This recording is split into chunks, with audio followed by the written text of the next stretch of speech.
Good morning, ladies and gentlemen. Welcome to the JSCE Joint Seminar, which is held in collaboration of Japan Society of Civil Engineers (JSCE) with Persatuan Insinyur Indonesia (PII), Mongolian Concrete Association (MCA), Institut Teknologi 10 November ITS, and FIB Indonesia, and Mongolian Association of Civil Engineers (MACE). The seminar today is held online with the topic of recent advances and practices of concrete materials, structures, construction in Indonesia, Japan, and Mongolia. My name is Wahyuniarse Sutrisno, and I am a lecturer in Civil Engineering Department of ITS, and I will be your moderator for today's seminar. Before we begin the seminar, please kindly mute your microphone so the seminar will proceed smoothly. Our seminar will be divided into two sessions, which is morning and afternoon sessions. In between, we will have around 50 minutes break. For the question and answer sessions, you can write your question in the question form. We will send the question form in the chat room. So on the Q&A session, I will deliver your question to the speakers. Okay, without further ado, we will move to our first agenda, which is the opening remarks from Dr. Murni Rahmawati. She is the Dean of the Faculty of Civil Engineering, Planning, and Geoengineering, Institut Teknologi 10 November, Indonesia. For Dr. Murni, time is yours. Thank you very much. Good morning, everybody. Good morning. A warm greeting and a big welcome to all our participants this morning in joint seminar held by Civil Engineering Department, Faculty Civil Planning and Geoengineering ITS. Let me begin by welcoming Professor Hidonori Hamada from JSCE Concrete Committee from Kyushu University. Good morning, bro. And welcome also to our today's speakers, Professor Hikamaru Nakamura from Nagoya University, Dr. Fadila Muslim from FIB Indonesia, from Universitas Indonesia, selamat pagi. And Dr. Patmun Narantuya from Mongolian University of Science and Technology. Morning. Also, Dr. Riau Luan, Statawa University.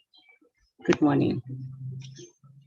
And ladies and gentlemen, the joint seminar of JSCE is a collaborative activity between JSCE and partner organizations. In 2019, JSCE, ITS, and PEE had successfully initiated the joint conference held in ITS Surabaya with more than 100 participants. But due to COVID-19 pandemic, the 2020 JSCE joint seminar was postponed. And now in 2021, it switched to online with growing cooperation and more partners organization. And now the 2021 JSCE joint seminar is in collaboration with several partner organizations such as ITS, Persatuan Insinyur Indonesia, PII, Mongolian Concrete Association, MCE, and FIB Indonesia with topic recent advances and practices of concrete materials, structures, and construction in Indonesia, Japan, and Mongolia. Thank you and welcome to MCE and FIB who have joined this program. Hopefully it will add insight to the participants. ITS, it has been developing a very good collaboration with JSCE as many research collaboration on green concrete was the main topic between Japan and Indonesia. ITS has agreed as a host of the webinar and was approved by all supported partners, including the International Federation for Structural Concrete. Thank you. We hope that many collaboration will be created in the future as we are facing many problems, cure and infrastructure to combat the climate changes. As a dean, I really hope that this collaboration can be widened not only in the field of research, but also in other fields with institution from all the speakers of the seminar. Tomorrow we will meet Professor Han Aili, Dr. Yasutaka Sagawa, Dr. Januarti Jaya Eka Putri, and Mr. Takeshi Torijikai, who will address the seminar with their unique perspective on the topic.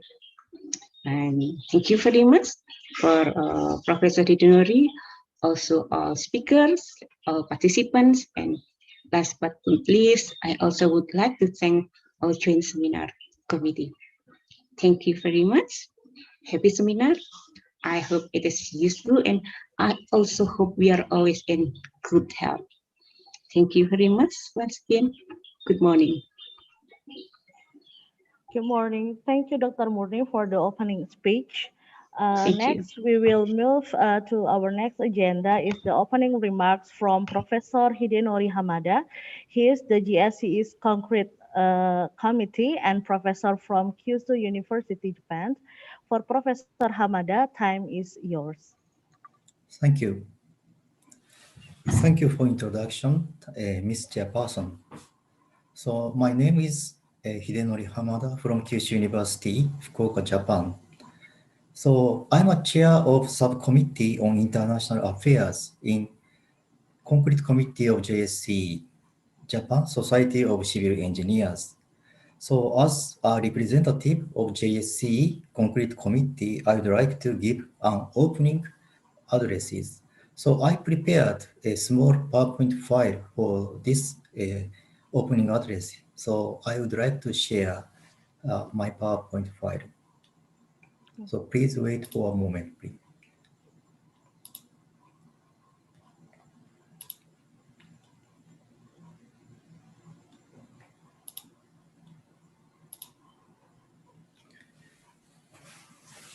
So, sorry. So firstly, please forgive me to do a brief introduction of JSCE, Japan Society of Civil Engineers. So JSCE was established in 1914, so more than 100 years ago.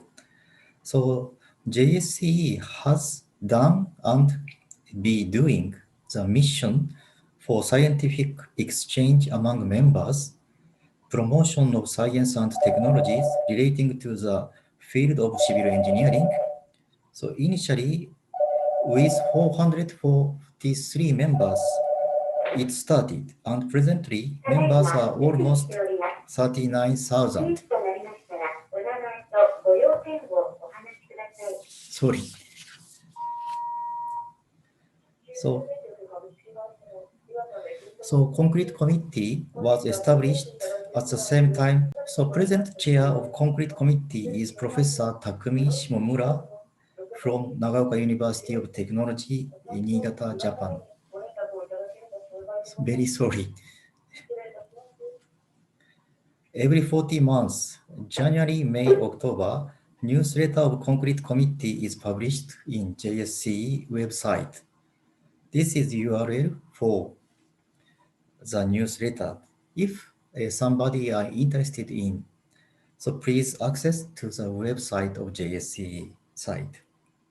So you can have a look, not only a newest issue, but also all past issues. So we started this overseas symposium since 2004. First place is Chinese Taipei, and until 2019, our member visited these countries, including Indonesia and Mongolia. Unfortunately, last year, the scheduled symposium in Indonesia and Sri Lanka were cancelled due to COVID-19 worldwide spreading. So these are photos of symposium in 2018, 2 years ago.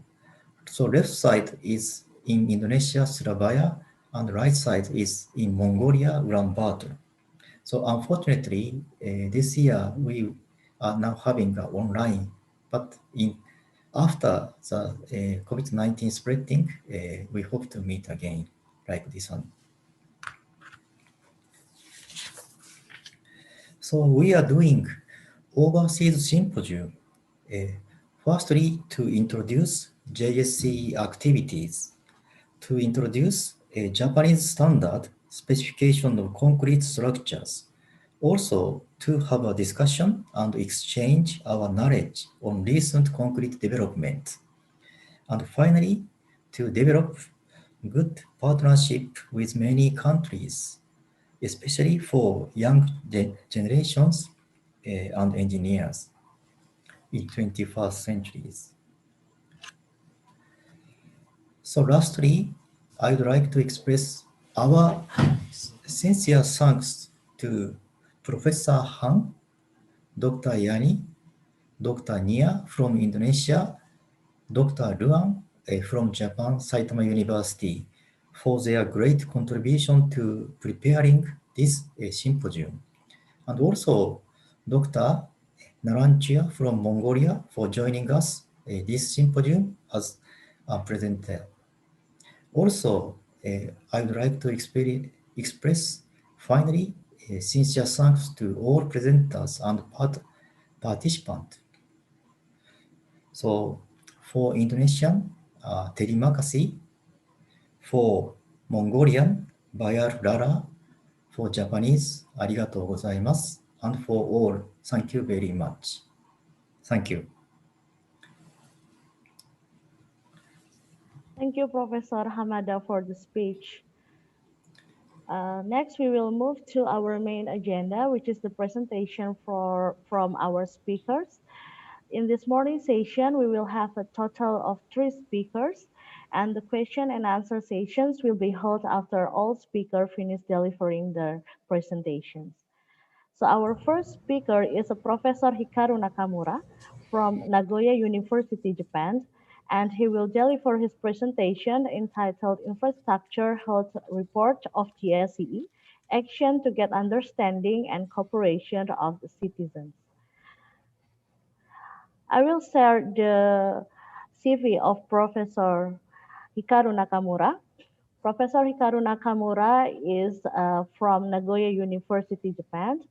He got a doctoral degree from Nagoya University. His expertise is about concrete structural engineering, and his experience as assistant professor at Nagoya University from 2002 until 2004, professor at Nagoya University from 2004 till present.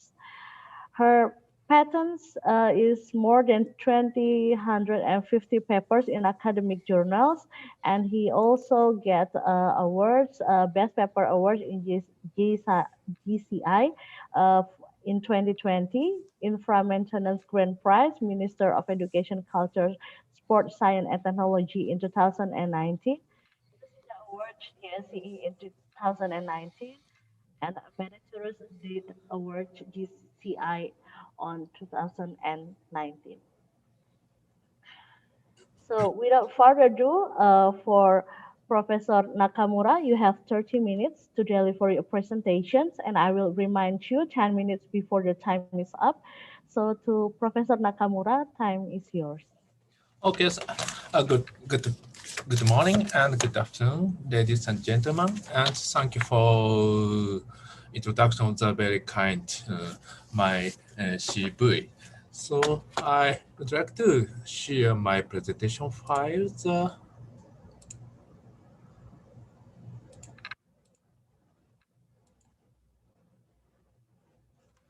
Can you see the? Yes, we can see it clearly. This slide and move. It is moving. Yes, it's okay. moving. Okay, thank you very much. I would like to say again the good morning and good afternoon, ladies and gentlemen. I'm Hikaru Nakamura from Nagoya University. First of all, I'd like to appreciate the organizing committee members, JSCE, PII, MCA of this joint seminar to give a very good opportunity to present here. This is a very very good chance, I think. Today's my talk is an infrastructure health report of the JSCE, which have been published from the JSCE from 5 years ago. So this topic is it does not the technical topic. It's just the general topic of the action of the work of JSCE. The report is an action of JSCE to assess and release current condition of infrastructure to promote maintenance work and to get understanding and cooperation of the citizen.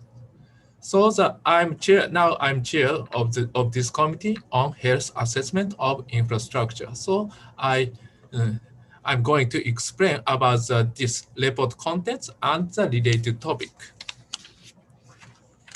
This is today's my talk content. First is I explain about background for making infrastructure health report. Then I will explain about outline of the report. And due to the time limitation, I explain only the contents of the report for road bridge. And in the report, we not only assess the health condition, but also suggest prescription to improve infrastructure health conditions. So I also explain about the contents of the prescriptions. And first of all, I will show the change of number of infrastructures constructed in Japan. I think as you know that the Japan experienced high economic growth from 1955. Then many infrastructure were constructed with the economic growth. This graph is for bridge and structure in river, sewage, and port. So the bridge structure, the port is constructed just after the 1955 with the economic growth. And the construction peak in Japan was about 80s. So now it's here. So almost 40 years ago, except sewage pipelines, sewage sectors. So now most infrastructure are aging in Japan. And this color shows the different administrator. Most infrastructure are managed by local government, such as the prefecture, city, and town. This is the important point for maintenance of the infrastructure in Japan. And this table shows the ratio of infrastructure over 50 years after construction. For example, the bridge cases, at present, about less than 40% of road bridge are over 50 years. But after 10 years, 60% become over 50 years. Aging speed is very fast. And now I would like to note the definition of we count the number of the road bridge in Japan. Now we have about 730,000 bridge, but this number is depending on the definition. We count the bridge over the 2-meter length. So that is important, and the definition is different with each countries. But anyways, now is a bifurcation point to extension of service life or deterioration. So the way will be decided how to tackle the maintenance. In this situation, Sasago Tunnel accident occurred. That is, at 2012, Sasago Tunnel sailing collapsed over 130 meters after 37 years from construction. Unfortunately, 9 persons were died. So considering the situation, Ministry of Land, Infrastructure, Transport, and Tourism declared that 2013 is the first year of maintenance error. So before this year, there are no maintenance error. So our maintenance error start from the 2013 officially, based on the ministry declarations. And they took up several actions to work maintenance cycle. Inspection maintenance cycle is a definition by the inspection process of the inspection, diagnosis, countermeasures, and record. One action to work maintenance cycle is that road law amended partially at 2013. The points are specified uniform national standard for inspection for bridge and tunnel. This means that before 2013, we did not have uniform national standard for inspection for bridge and tunnels. And second point is implement once a 5 years close visual inspection is required for all bridge and tunnels. And based on the inspection result, evaluate condition of the bridge in 4 categories. This is a definition of 4 categories and 4 categories. Category 1 and category 2 means that bridge condition is good, relatively good. Category 3 is needed early rehabilitation. Then the structure is required repair in 5 years. So ministry requires, if we judge the category 3, the bridge should be repaired in the 5 years. And category 4 is the needed emergency rehabilitation. This is a very serious condition. This photo is an example of the category 3 and category 4. Category 3 due to the river corrosion, concrete cover, spalling. And category 4, very severe corrosion situation. The cross-section decreased. River cross-section decreased, so the damage is influenced to the structure performance. So this is the emergency rehabilitation is required. Not only the road law, but also the other law related to infrastructure were amended at the same time to improve situation for maintenance work. So all maintenance work start to the all infrastructure in Japan from the 2013. This shows the diagnosis result of all bridges by first periodic inspection from 2014 based on national standard for inspection. About half are category 2 is preventive maintenance is desirable. And category 3 is about 10%.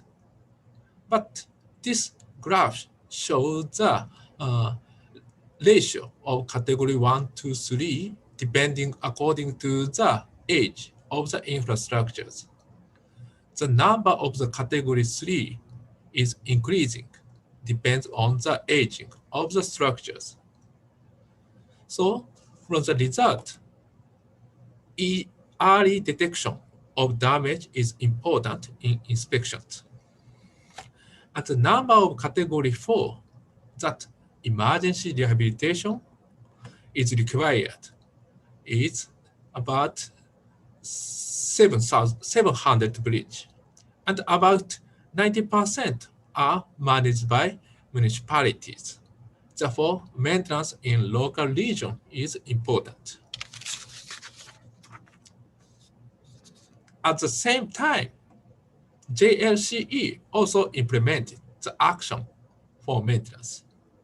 That is, JSCE decides strategy for priority issues of infrastructure maintenance and upgrading, and shows that these 5 priority issues, issue 1, 2, 3, 4, all is important for maintenance, and issue 5 is action to get understanding and cooperation of citizens. So today's topic of the infrastructure report is outcome of this issue. Here, I'd like to mention about the ASCE infrastructure report card. Our health report refers the ASCE activities. The report is very famous, and the report has been released about every 4 years from 1998. The purpose is to report current condition and performance of America's infrastructure to citizens. Then a simple A to F school report card format is used. So the purpose is the same. And the ASC's case is a category is they covers most infrastructures and criteria considers the capacity, condition, and funding many contents, many criteria to judge the infrastructure situation. But our health report focus on the condition and the operation and maintenance. That is a different point from the ASCE. So this is an example of the contents of breach in ASCE report card. They point out the condition and funding. This is the 10% of nation breach was structurally deficient. And due to the breach rehabilitation, requires many budget. Next, I'm going to explain about the outline of infrastructure health report. The purpose is that JSCE assess the soundness of the current infrastructure and release and explain the result as a third party. And not the current status of the infrastructure, not only, but also the importance of infrastructure and future maintenance and renewal will be recognized by the Japanese citizens. The first report was released at 2016 from the road sector. Then they include the information of the bridges, tunnels, and pavement. The report of the road released every year, and other sectors report released in order. For example, at 2017, river sector and sewerage sectors report are released, and 2018, port sectors, 2019, the water sectors. We add the one by one, we evaluate the infrastructure conditions one by one and release. And in last years, all sectors report release again based on the latest data, and we add the new sectors of the railway. We assessed health condition about two original index. One is the health degree of the facility, which is related with present health condition. And another is related with the future health condition, which is considered by daily action to maintain, operate, and recover health. So health assessment is carried out by means of the method developed independently by JSCE. And by assessing data provided by each administrator, the national average is expressed as an index. This is the health assessment index. How to show the index? Health degree of the facility are indicated by A to E. This is the same style of ASCE. A is sound and E is critical. They are explained and defined considering the condition of the deterioration and the number of the deteriorated structures. And management system is indicated by upward and downward arrow. So it's easy to understand the future trend. The purpose is to understand the future trend. So upward arrow means that the health condition will likely progress towards improvement. So this is a better situation. This is the result of health assessment for all facilities at 2012, latest one. So you can see road is a bridge tunnel, road surface pavement, railway is similar, and river is we consider the river structures, and dam we consider the many types of the structure in the each sectors. But I think you can understand many is the most is the sea, and the trend is the downward. So from the result, we can understand that current average infrastructure condition in Japan is that quite few facilities are deteriorating, but the overall condition has not yet deteriorated. So deteriorated case is that we judge the D, but the D tunnel and the river structure is D, but it's true. And if the current maintenance system condition, it is difficult to maintain the health condition as well as to improve it. Therefore, it evaluates condition. That means that the condition is aging. This means that the arrow is downward. So we cannot keep this situation in these present activities. So I'm going to explain about the health report only the road bridges. Regarding the health degree, present evaluation is caution, C. This means that deterioration is progressing in quite a few facilities and requiring early repairs. In addition to assessment of all bridge, this is average for the all bridge in Japan. But in addition, we also address for each administrators, national road case and road managed by the municipalities.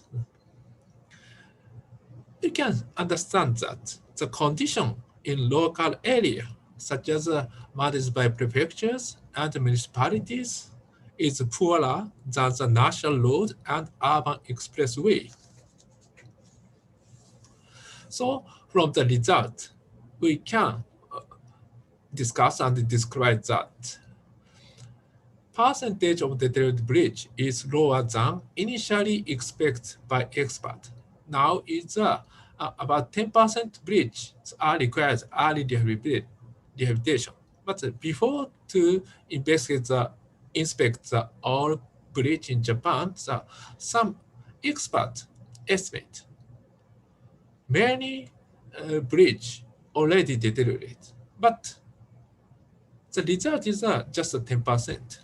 So it's a very lucky situation. So, but looking to the future, at this stage, we did recognize the importance of turning to tackle maintenance in earnest. So now it's only the 10%. We have to stop the aging, deteriorating now. That is an important point. Regarding the management system, it shows the downward. And this table is I think very important. It shows the measures rate of each administrator. As for the measures rate to rehabilitation requirement, the start of the bridge in the early rehabilitation stage is delayed, expect for the national managed bridge. And it is necessary to start the repair promptly. So the category, if we judge the category 3, we require early rehabilitation.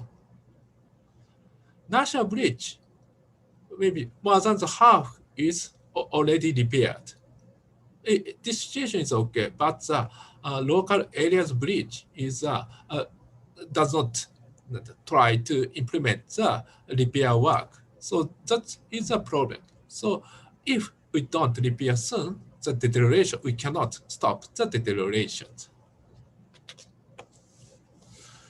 So if the measures are not implemented properly, it will be difficult for the health condition of the bridge to improve in the future. So the maintenance system is evaluated the downward arrow. The index can be obtained for each local area. This Japanese map shows health state in each prefecture's bridge managed by the prefectures and by the municipalities. Pink shows the lower evaluation from average, and blue show higher evaluation, good condition from the average. So we can understand which part is a poor situation.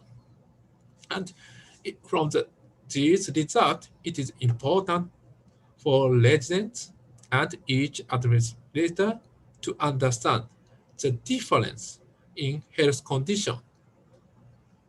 I think it depends on the management method and environmental condition. So of course, the north part of the Japan is a very cold and very severe environmental conditions. So its structure deteriorates soon. Of course, we have to consider the environmental condition, but we have to understand how to maintain this structure from the result.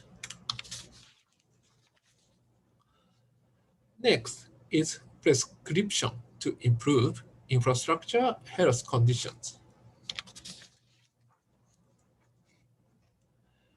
Health report, I mentioned the first, health report not only delivers health assessment, but also suggests how to improve health condition.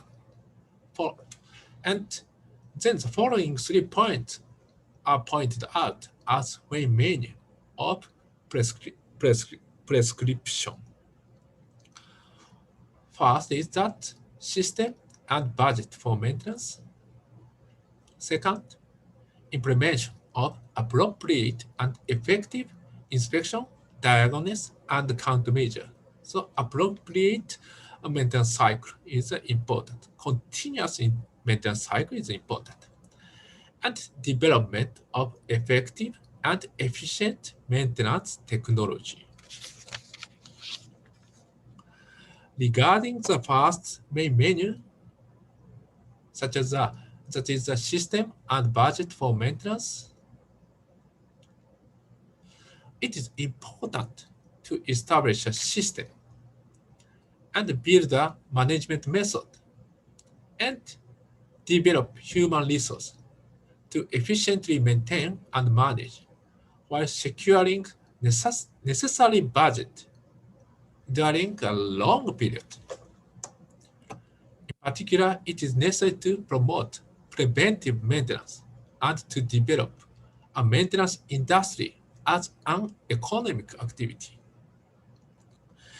And as specific issues, we suggest the specific issues in this big menus. And the issues that we suggest each stakeholders, citizens, government, the administrators. To the citizen, please understand the importance of infrastructure related to daily life and social economic activities and cooperate to solve problems. Please work together with our civil engineers to keep the infrastructure conditions.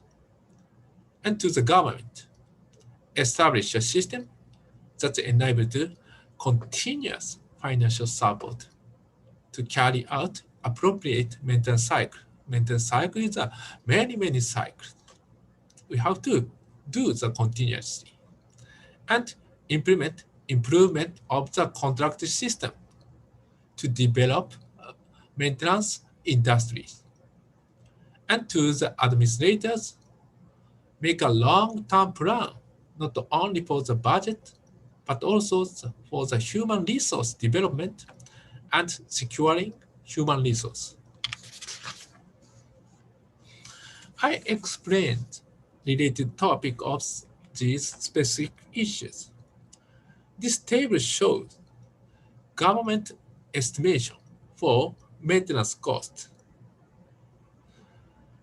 2018 already finished and estimate 2028 and how much we have to use the maintenance cost total during 30 years.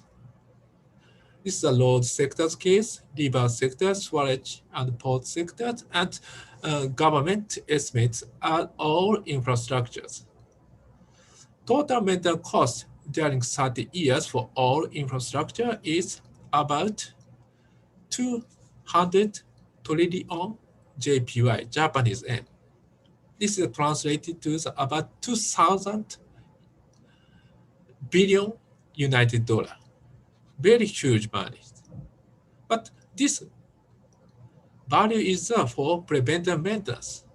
If we do the corrective maintenance, the cost is higher. So if we tackle to the preventive maintenance cost can reduce 30% from the corrective maintenance.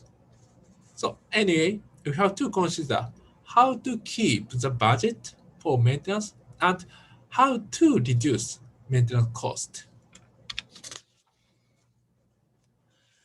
In order to establish appropriate maintenance system, introduction of the asset management is useful.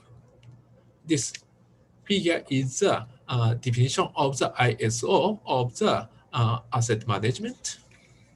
Then it is important to implement 3 PDCA cycles based on asset management.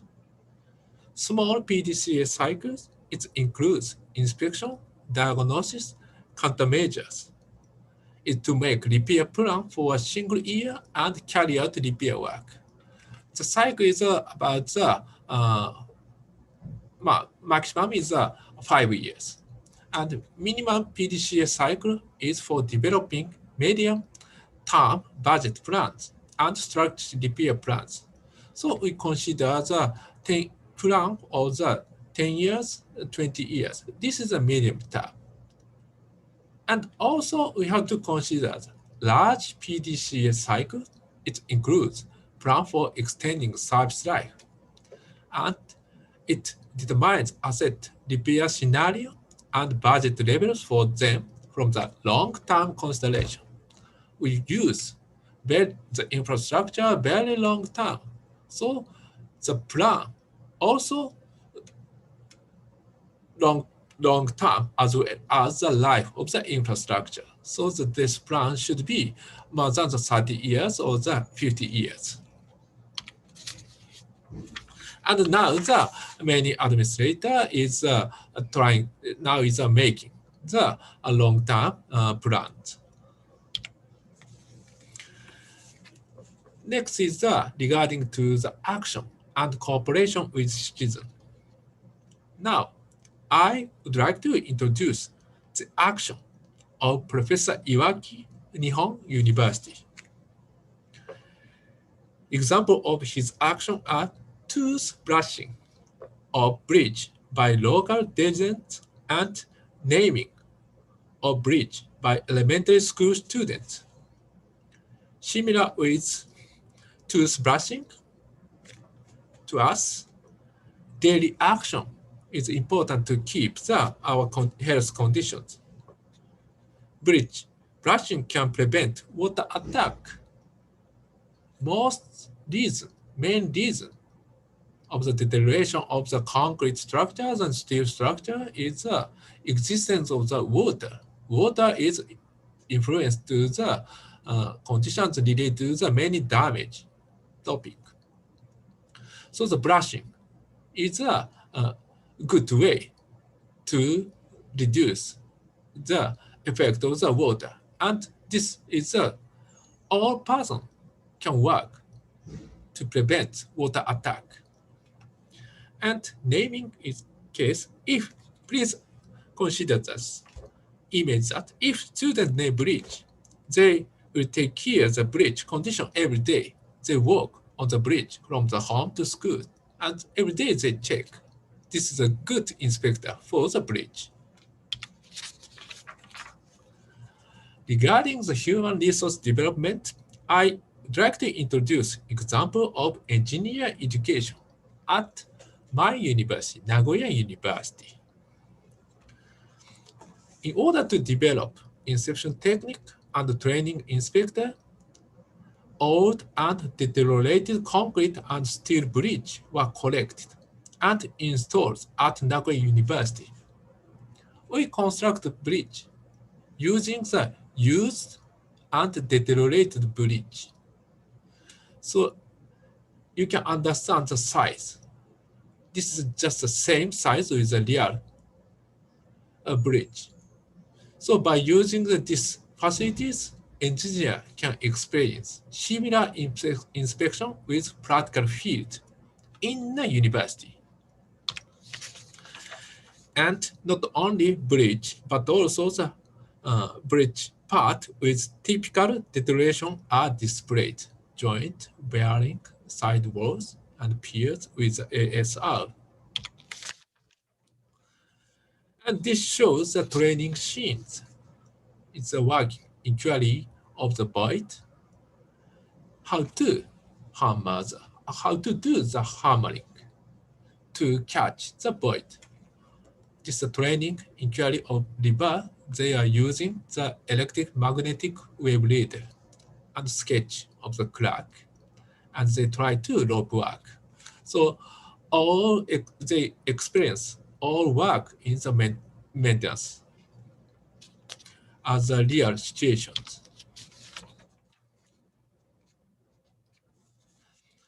And regarding the second main menu of the prescription, implementation of appropriate and effective inspection, diagnosis, and countermeasures.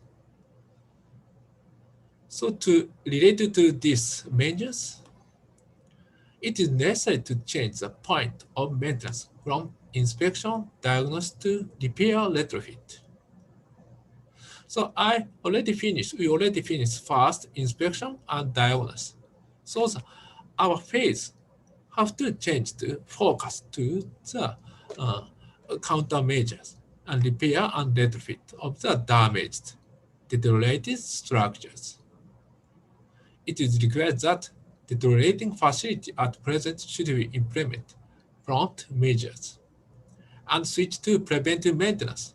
So if we do the preventive maintenance, we can reduce the maintenance cost. If so, first we have to repair the deteriorated structures. After that, we can start the preventive maintenance. Professor Nakamura, you have Yes. 10 minutes left. Yes. Okay. Just a So, reminder for you. Yes. How much? 10 minutes left. 10 minutes. Okay. Thank you Yeah. very much. You're welcome.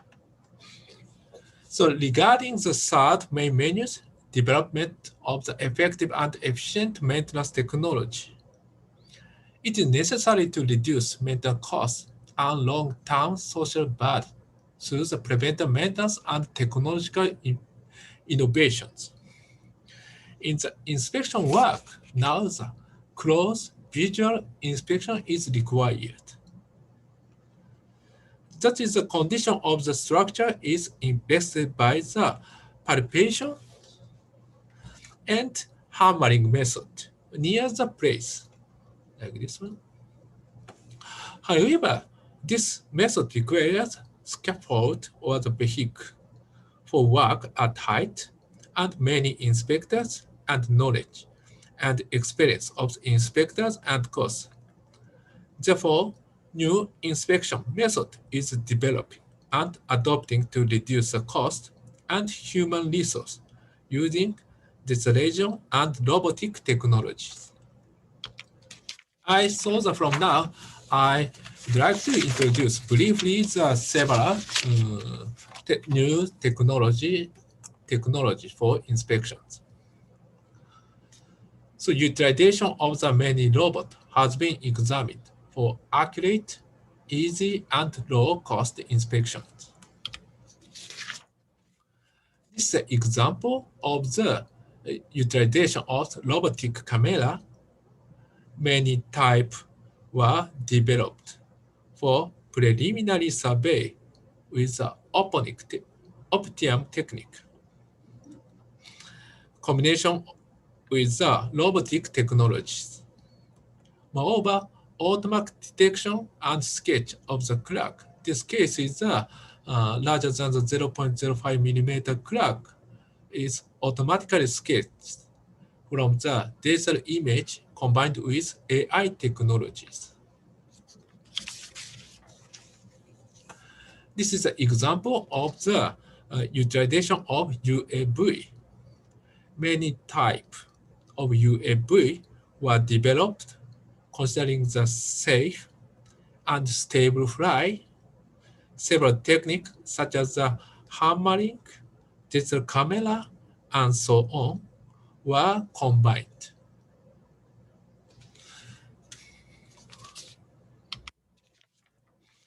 This is an example of the utilization of portable X-ray.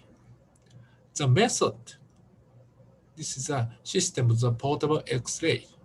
The method is used to detect grout and filling part in PCCs and detects of the corrosion and breaking PC bar.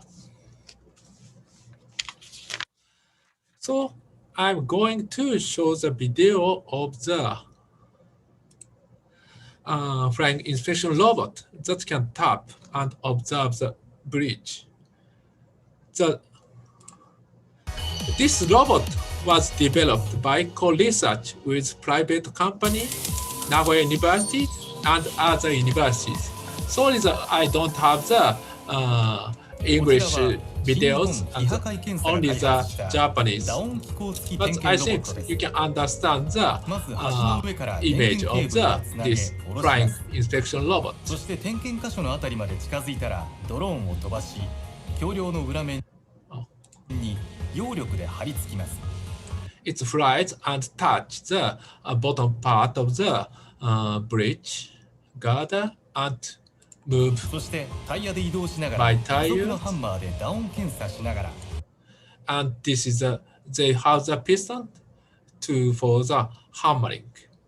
And the condition of the surface is catch by the cameras, digital cameras. 画像の撮影も同時に行います。 So all players can move. そしてこのシステムのもう一つの特徴 And が at the same 撮 time 影した画像を見な get がら the 打音信号 digital を data その場で確認できることです。 and evaluate 損 soon 傷した箇所 the がリアル damage な画像で area 見られ、再点検などへすぐにフィードバックすることが可能となります。 and feedback again and re-inspected the damage area to obtain the detailed information. So very useful, the flying inspection robot is very useful, especially to the for very large bridge. And next is a quite new technology to use laser hammering system.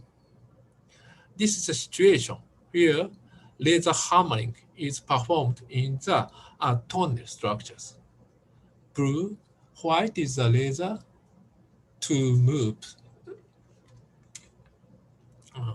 to hit the concrete cover. And there are the two lasers. One laser is to vibrate the concrete surface, and one laser to measure the displacement of the concrete surface by using the Doppler effect.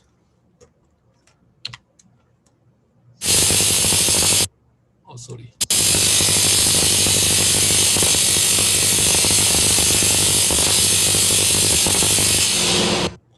I think that this video is very interesting.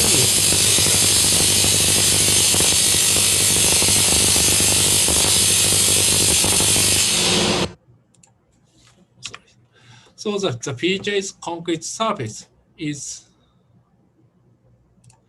vibrated by the laser hitting from the distance.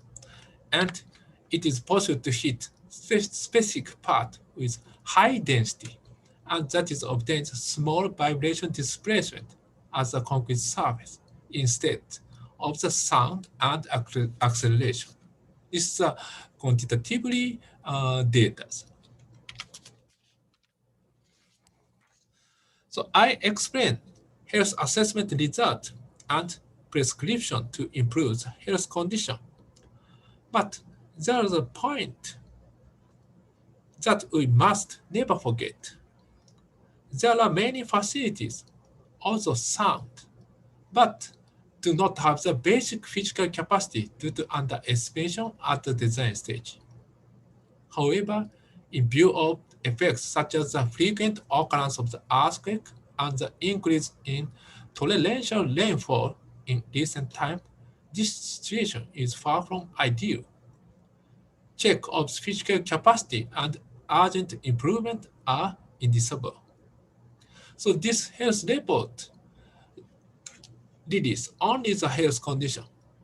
We did not estimate physical capacity, but we have to remember safety and physical capacity is the first priority.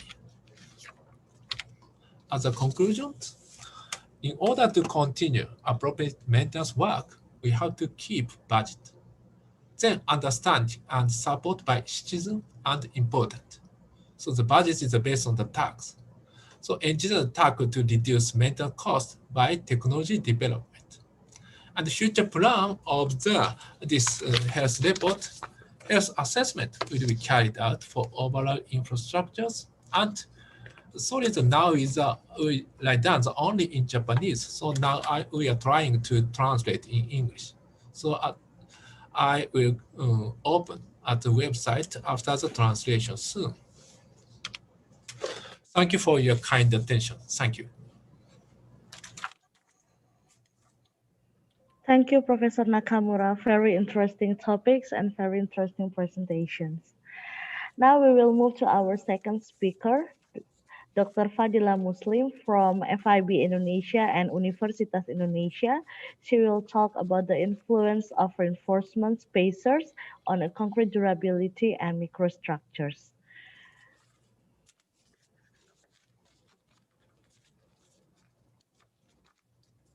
I will share the Dr. Fadila CV.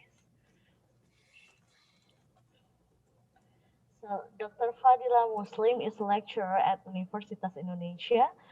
She also now a postdoctoral fellow at Technical University of Munich, TUM.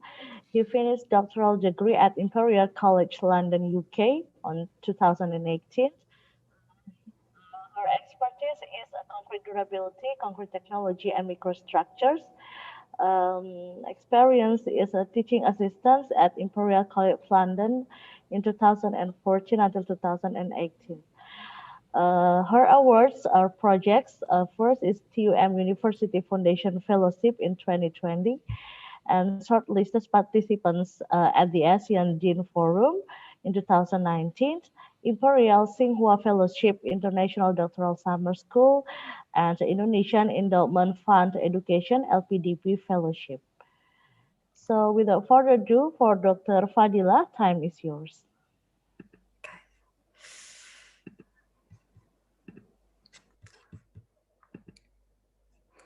Okay, and can you see my slide, Dr. Nia? Yes, sure, Dr. Fadila.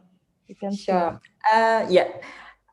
Good morning, everyone, and also good afternoon for some of you. Dr. Nia, as the moderator, thank you very much for the time, also for introducing me. I also would like to thank the organizer, especially FIB Indonesia, for this opportunity. It's my pleasure to be here together with other great speakers to share and discuss with you regarding the concrete materials, construction, and structures.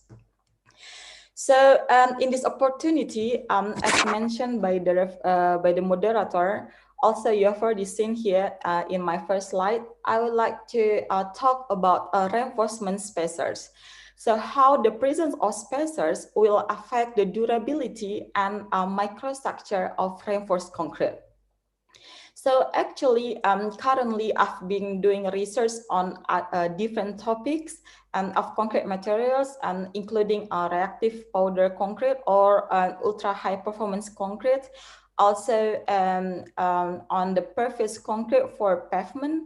But then I decided to share the topic on spacer with you because I realized that not many people, especially for those who are working in construction area, they are not really aware about the effect of spacers on reinforced concrete.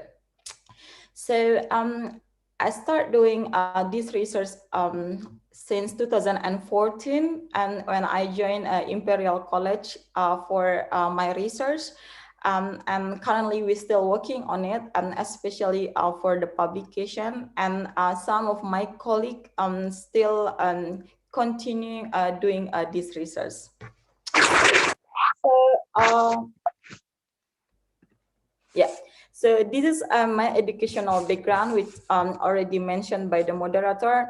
Yes, I'm currently in Germany, and it's quite early here, early morning here at 5 a.m. in the morning. But hopefully, yeah. So I can. So yeah, hopefully you'll find my presentation is useful and new information for you. So I have four main things to present to you. So the first one, what are the reinforcement spacers? So regarding the definition and also the guidance on the spacers, and what the methodology I have used, what the result I got, and finally I will explain the recommendation and the conclusion of my studies. So the first questions are, what are the reinforcement spacers? If I just mention the term of spacers with you, or the word of spacers, I'm pretty sure that some of you do not really know what these are for.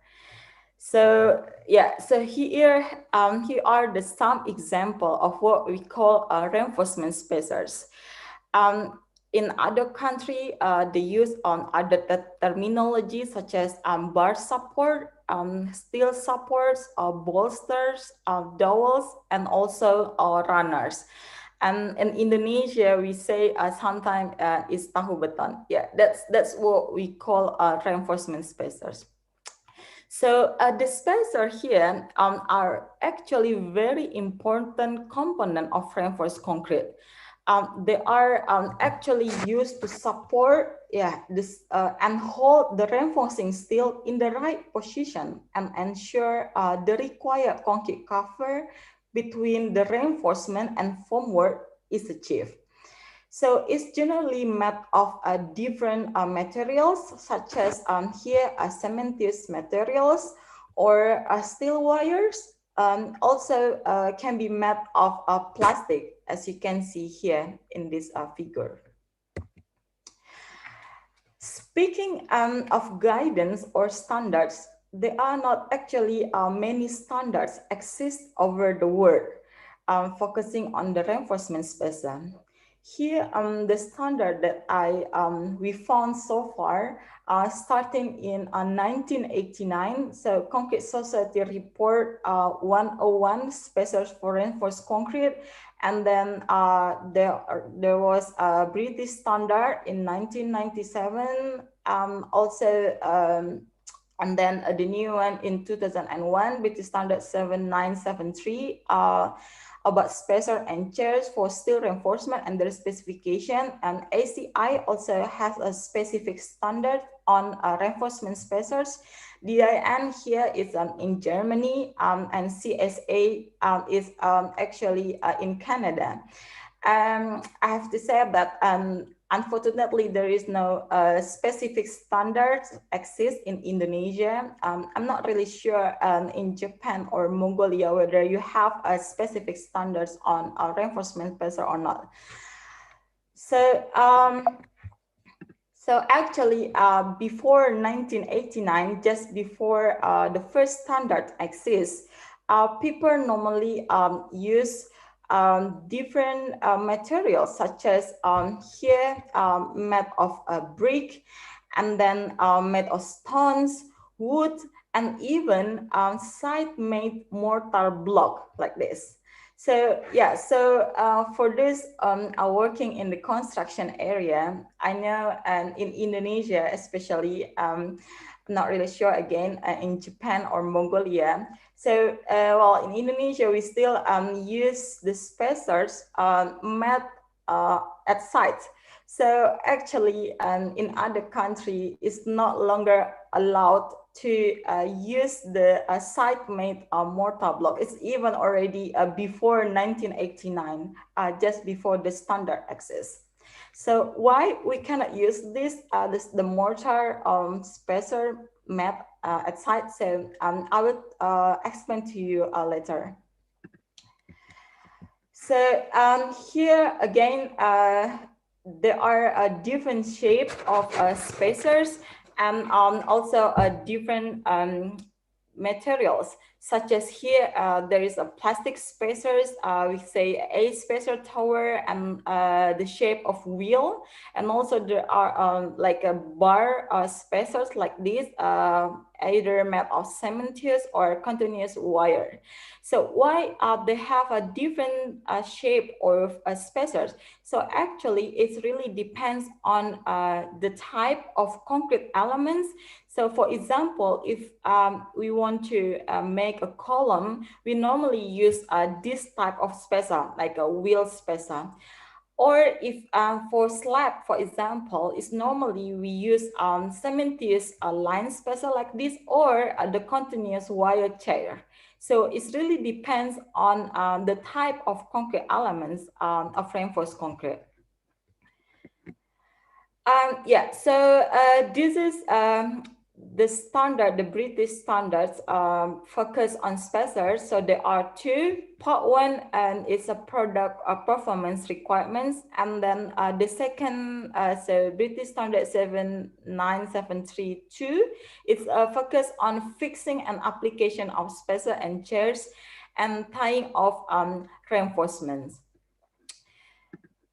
So, however, actually, those standards are still lacking because the guidance or the standards only focusing on classification and dimension of the spacers, and also the strength requirement. So for the spacers, there is a minimum requirement, the strength requirement actually exists in the standards. So hopefully it will follow by other countries. So it should be minimum 50 megapascal for the cementitious spacers. And others that are still lacking on these standards, there is no guidance on how to ensure or to test for durability. So a designer or contractor or even consultant currently just more concerned with strength or sufficient reinforcement, cover size, etc. But they do not really consider as spacers, and even they not really include them on drawing or contract. But then after this presentation, I hope you can see what I mean. So what the effect of spacer on durability and microstructure. So, and one thing that I would like to highlight, so normally everywhere, I'm sure, we prefer to use cheapest spacers rather than to consider the effect of spacer itself. Well, so in the British standard, BS 79732, the spacers should be located at every meter or less to ensure the reinforcements remain in place during concreting and the spacers are left permanently in the structure. So here for the slab, it should be arranged like this, and then this is for the beams, and the last one, this is for columns. So you can imagine if the spaces should be located at every 100 centimeter or even less. So a typical concrete element will contain many spacers, or even the whole building will contain thousands or even more of spacers. So now we move to the next question. So could spacers affect a microstructure and durability? So that's the question.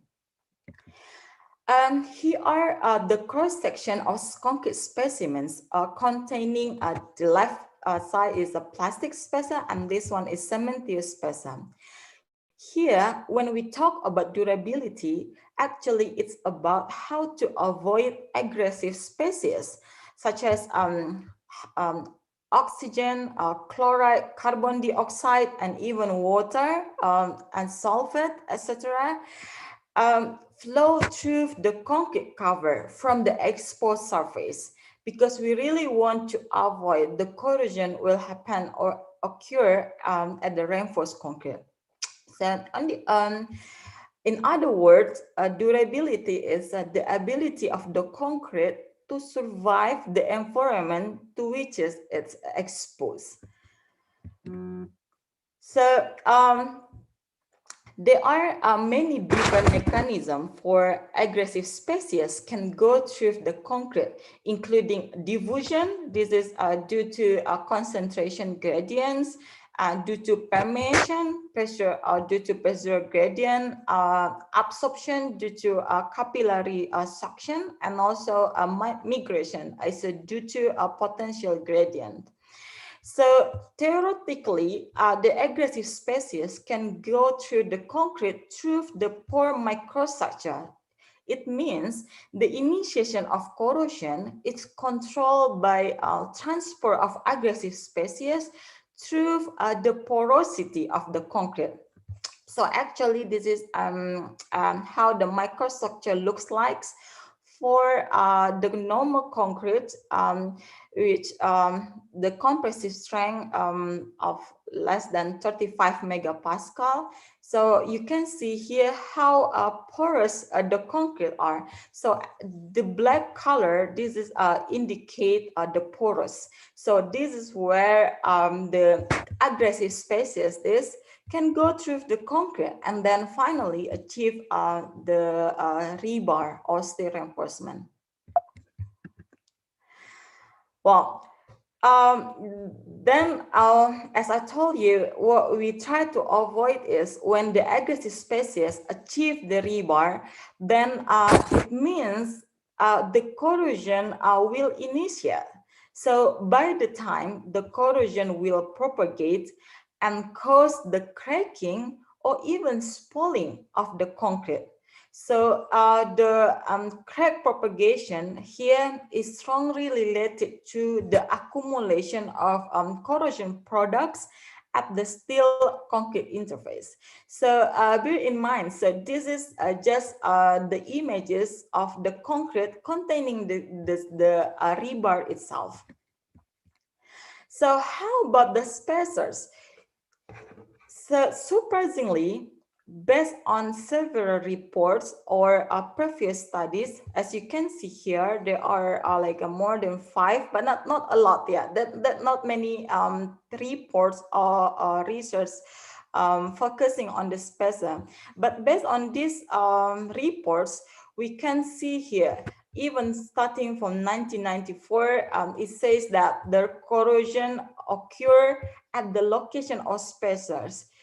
Here, Kawahigashi in 1999 also found the corrosion occur near interface between end spacer and concrete. And for all this, the latest is that in 2010, it's also found that the plastic spacers where the plastic spaces are cause a severe local corrosion in column or road bridge. But what I want to highlight from this is, and there are so many reports, so just been as the visual or site inspection, but there is fundamental and systematic research on this is very lacking. So that's why we have been doing this research to really analyze the effect of spaces on durability of reinforced concrete. So this is actually the experimental program that we use. We use different type of spacers, different mixed proportion. So the concrete itself either containing 100% of cement or also containing of supplementary cementitious materials such as a silica fume, fly ash, and slag. As we knew that the supplementary cementitious materials are promising materials to replace the cement due to their pozzolanic reaction and also filler effect, that it's well known that the concrete containing the supplementary cementitious materials produce less porous compared to the normal concrete containing 100% of cement one. So that's why we're gonna study also the effect of mixed proportion to see whether the supplementary cementitious materials can mitigate the effect of spacer.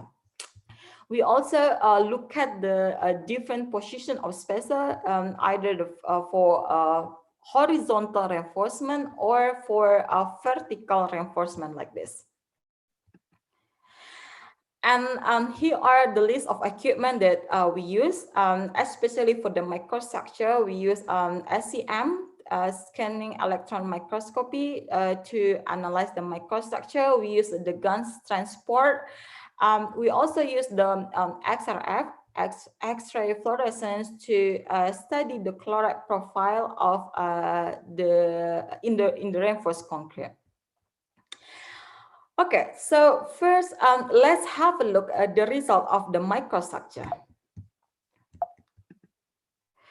So the samples were prepared for as the same way for the normal concrete. So I will not really explain how to prepare the samples for the SEM, but that's really the same. So we cut the samples in this area actually, yes.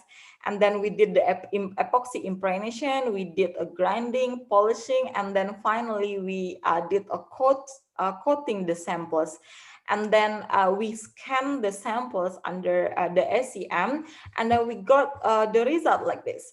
So here, those images show a typical BSE images, backscattering electron images of the spacer concrete interface. As you can see here, so this right side is the cementitious spacer, and this the bottom one or the left side is a concrete. So it's similar to all of these images, but this one is a different in terms of the concrete mixed proportion. This, as you can see, containing 8% of silica fume. This one containing fly ash. You can see here the fly ash, and here slag. But for those images, we can conclude the same thing, which are, we can see here the bone crack between the cementitious spacer and the concrete itself. Even for the plastic spacer, we got a bone crack. It's a very severe bone crack between the concrete and the plastic spacer. So, yeah. Dr. Fadila, you have 10 minutes left. Oh, yes. So to measure the spatial distribution of porosity, we characterize the BAC images, including the EDM, and carry out with the FIG to measure the spatial distribution of porosity. And this is just the procedure how we do the analysis of it. And then this is the porosity distribution for just for normal concrete. But then when the samples contain the spacers, as you can see here, we plot the detectable porosity. We can't really see the average porosity at the interface between the plastic, between the spacer and then the concrete itself are very high at the interface. And it's decreased to relatively stable value corresponding to the bulk of paste porosity further away. And even here, when we condition the samples at 50 degrees, we got really a very high porosity at the interface. So there are many possible reasons for this. It's either particle packing effects, also due to wall effect, bleeding, and also we assume there are severe shrinkage occur at the interface. Now, talking about the transport properties. So here are the result of, so this graph shows the coefficient of oxygen diffusivity and permeability. From this graph, similar trend again, as we already seen for the microstructure, the presence of spacers really increase the transport properties. So even here, I show you with different conditioning, we got the same trend. And even the presence of spacers produce a 3 times higher of oxygen permeability compared to the concrete without spacer, as you can see here.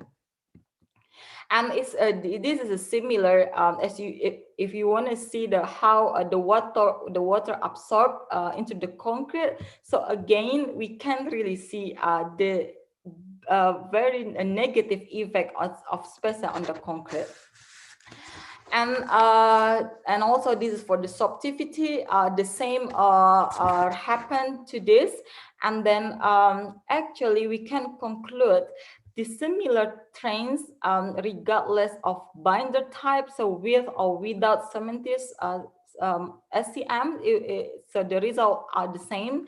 So for a different water cement ratio, curing age, and aggregate size, cover size, so we studied all of these parameters, and we found the same or similar trend for all the transport properties. And this is for chloride ingress. So we studied using the micro SF fluorescence. We really see the interface, and then we compare with the chloride profile at the edge at the concrete. And again, the results are the same. So the lowest chloride concentration profile was obtained near the edges. So so here, so the lowest was obtained near the interface, and then this was very similar to the magnitude to that obtained from the control samples. So for the sample containing spacers, the highest chloride concentration profile also occur at the spacer concrete interface. That's very interesting, actually.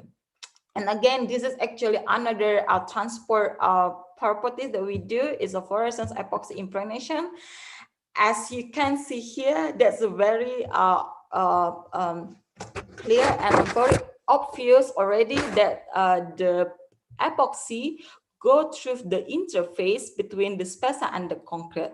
And similar happen for the samples containing the plastic spacer, as you can see here. Again, this is for vertical reinforcement, which is the spacer here. We can see even the accumulation of bleed water here beneath the cementitious spacer. So these images actually I would like to show you is to show how the spacers or how the aggressive species can fill out the interface between the concrete and the spacer itself. And finally, what I want to show you is about the carbonation effect and also the corrosion that occur at the interface. So these two images that I got from the report that I already mentioned to you early is in 1994. They shows the corrosion just near at the interface between the end of spacer and the concrete itself. So we also did the carbonation test for the samples containing spacers. Again, we found the same trend, which is the spacer itself really affect the durability of concrete. Here you can see a severe carbonation at the interface between the spacer and the concrete. And finally, when it took so long to expose the concrete in chloride solution to see the effect of a corrosion. So it's around after 800 days, which is almost 2 years. And then we again can see the corrosion, really occur at the interface between the spacers and the concrete itself. So really we found the same, the consistent result for all the tests that we measure for the samples containing the spacers. And finally, because due to the limited time, so what are the recommendation and conclusion that we can conclude from this?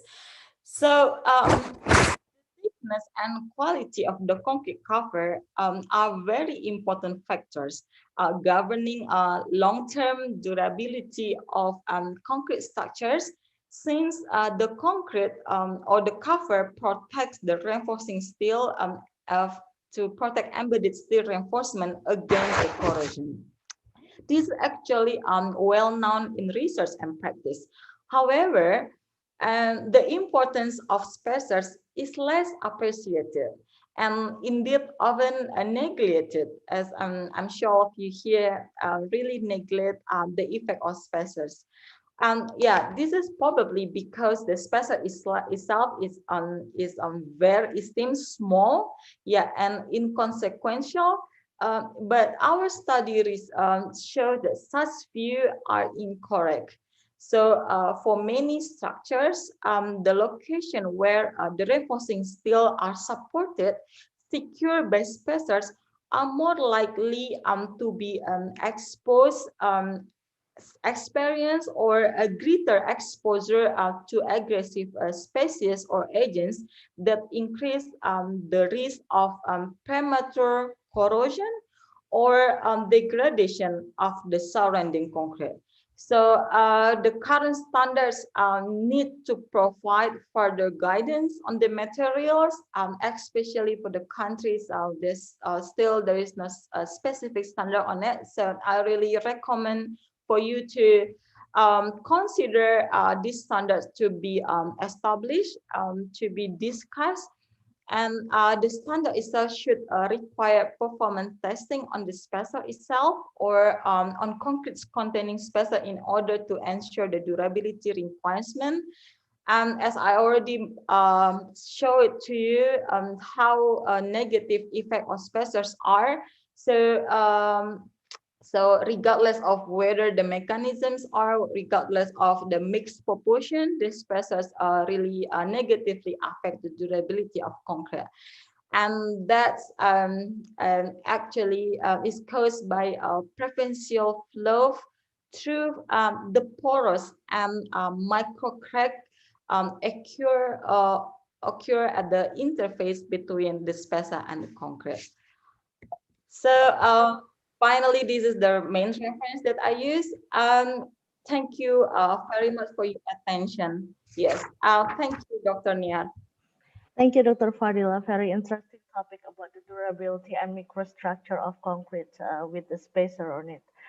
So our last speaker for the morning session is Mr. Toshimitsu Kobayashi from Shimizu Corporation, Japan.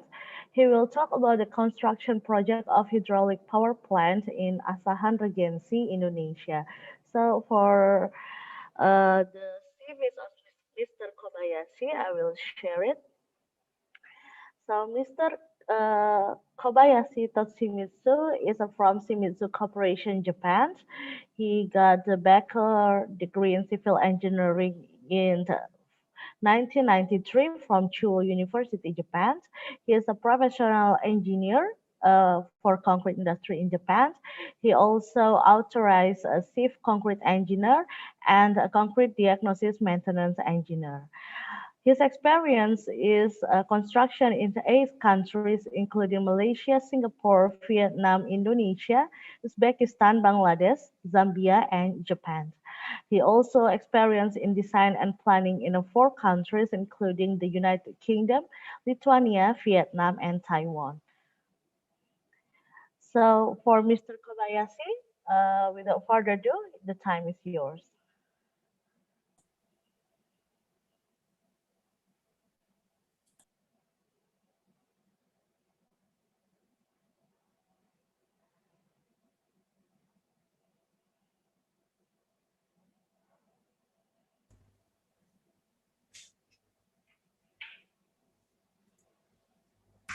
Okay, thank you very much, and good morning and good afternoon. And everybody can hear my voice? Is it okay? Yes, is it okay? Right. It's okay. Yeah. My name is Kobayashi from Shimizu Corporation. And at this moment, I work for Asahan number 3 hydroelectric power project, construction project. And today, I'm going to give a presentation about the project outline and also crushing plant, batching plant, and the concrete mix proportion between river sand and the process sand. Actually, number 2 and number 3 is nothing special. It's just a matter of you know or you don't know. But fourth item, because nowadays, all over the world, it's getting very difficult to get the good river sand. So sometimes we forced to use processed sand. And there is a hint on how to get good concrete with processed sand. First of all, I will explain the project outline. And our project is located Sumatra in Indonesia. So far, Shimizu Corporation did 3 projects in Sumatra. First one is rooftop under cement plant. Actually, we purchased cement from here. And the second one is Mush hydroelectric power project. And the third one is Padang Airport. Personally, I work for Mush project and Padang Airport. So for me, this is our third project in Sumatra. And our project located along the Asahan River. And Asahan River flow from the Lake Toba is the biggest caldera lake in the world and flow to the Strait of Malacca. And so as this project is number 3, and there are 2 hydro power plant. Asahan number 1 is a 160 megawatt, commissioned in year 2010, and the number 2 is huge one, 513 megawatt, commissioned in 1986. And Asahan number 3 will be commissioned in year 2023 with 174 megawatt. And this is a general plan of our project. And very upstream, there is an intake weir. And then from here, there is an open channel. We call it headless tunnel. Length is some 1.8 kilometer. And then we have a headless tunnel, some 8 kilometer. And after that, there is a penstock and powerhouse and tailless outflow.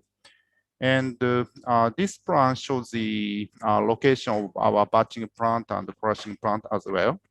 And so far, we have a batching plant number 1 and crushing plant number 1 in middle of the project. And we have our batching plant number 2 and crushing number 2 as the powerhouse area. And we are going to install additional batching plant number 3 at the open work area, and also crushing number 3 as middle. And this is a 3D view of the powerhouse area, and the water flow from the left-hand side, and we have a headless surge tank, and we have a vertical penstock tunnel, and then water go to the powerhouse, and then discharge to the river through the tailless tunnel. And this is a section of the powerhouse area. We are going to install 2 turbines. And so could you, Yamaguchi-san, could you show the video?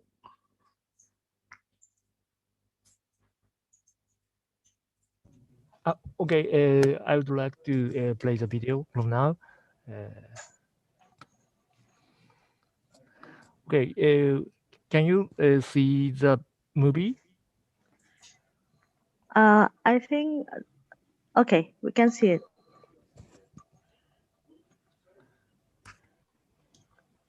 So this, yeah, this is a river diversion, and yeah, it's a day of the opening.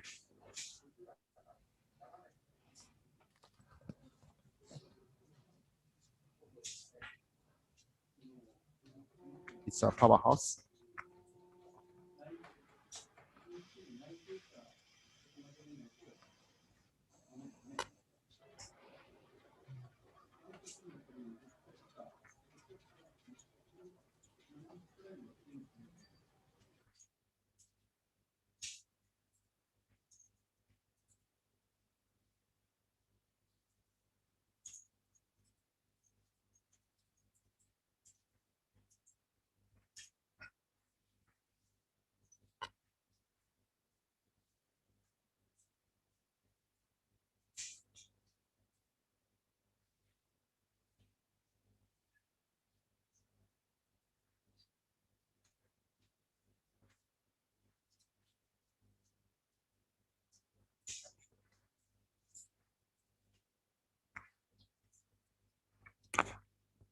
Okay, Yamaguchi-san, thank you very much. So I resume my presentation.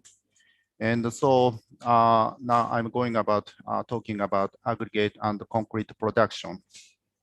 And first of all, let me explain what we are doing. We do rock excavation, some 600,000 cubic meter, and part of them we send to the crushing plant. And then we crush and produce aggregate and some 710,000 tons. And then we produce concrete, some 4,000 cubic meter with produced aggregate, and then we place concrete. So I guess some of them are not familiar with the crushing plant. So let me explain what is a crushing plant. And the crushing plant consists of the series of crushers and then a series of screen. And our raw material, tunnel mark is size is say 0 to 500 mm. At first, we crush this tunnel mark by jaw crusher, and then it becomes 0 to 60 mm. And then we send to cone crusher, and cone crusher crush rock to the 0 to 40 mm. And some of them we send to the vibration screen, and then size 10 to 40 mm, we feed to the impact crusher. Impact crusher makes raw material size 0 to 10 mm. And then vibrating screen has 3 decks of the different size of sieve. And then we get the final product of 0.5 mm and 510 mm and 1025 mm aggregate. And 2 years, first of all, let me explain supply chain of aggregate and concrete. And we call it SAJO, Shimizu Adekaria Joint Operation, made contract with the biggest ready-mix concrete supplier in Medan some 2 years ago. And contract condition was as follows. At first, set up batching plant and mixed concrete. And one unit Excuse is... me, Kobayashi-san. Yes. Can you share the PDF file? Oh, really? Oh, sorry about that. I can see I see. the PDF file. Oh, now. sorry about that.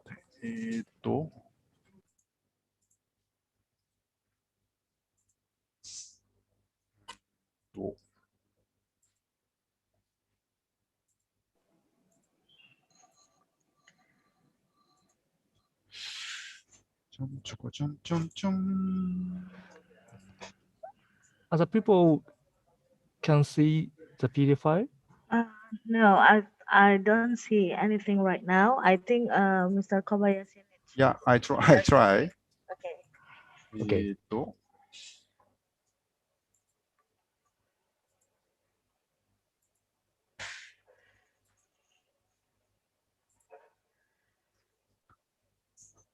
Okay, we can see it now.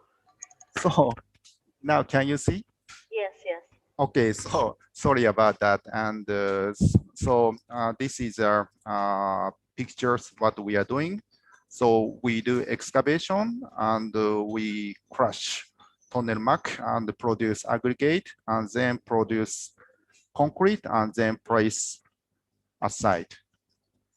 And the second one is explanation of the crushing plants. So crushing plant consists of the jaw crusher and cone crusher, impact crusher, and then crushed material go to the vibrating screen, which has 3 decks of mesh, and then we can get the different gradation of the aggregate. So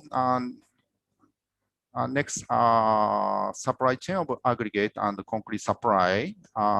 Sajo, we call it Sajo because Shimizu and Adekalia joint operation made a contract with the biggest ready mixed concrete supplier in Medan. And then contract condition is as follows, and set up batching plant and mixing concrete. One unit, 63 cubic meter per hour. It's 70% of theoretical amount of 90 cubic meter, and then total 126 cubic meter per hour. And the second condition is set up crushing plant and produce aggregate. And this one is 63 ton per hour 2 unit. It's 63% of theoretical capacity of crushing plant and total 160 ton. And last October, 2 of batching plant is set up and the crushing plant is already started operation. And we found batching plant capacity is only 60 cubic meter per hour. It's 50% of contract. And the crushing plant only 40 ton per hour. It's 30% of contract. And then, fortunately, our project concrete placement is not yet full swing. So we decided add additional plant by Sajo and batching plant number 3 and crushing plant number 3. And the capacity of batching plant will be 72 cubic meter per hour. It's 63% of theoretical capacity, and crushing plant will be 90 ton per hour. It's 60% to 150 ton per hour.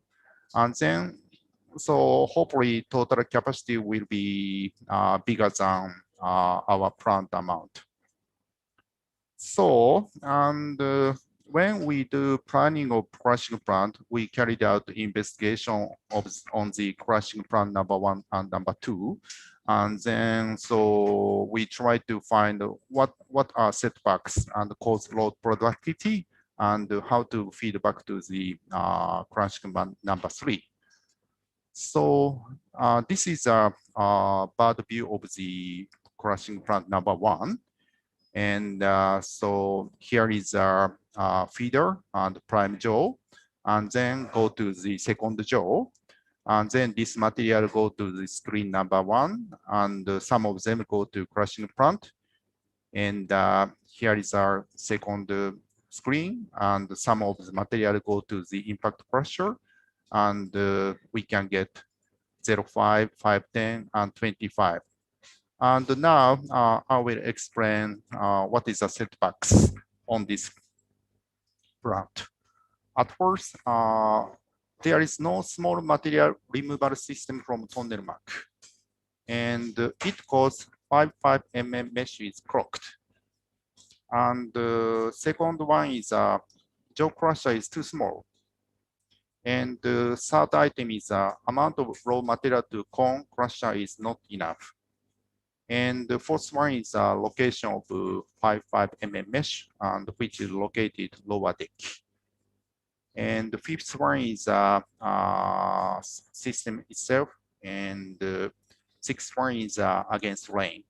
Now I will explain one by one. And removal of some particle from tunnel mark.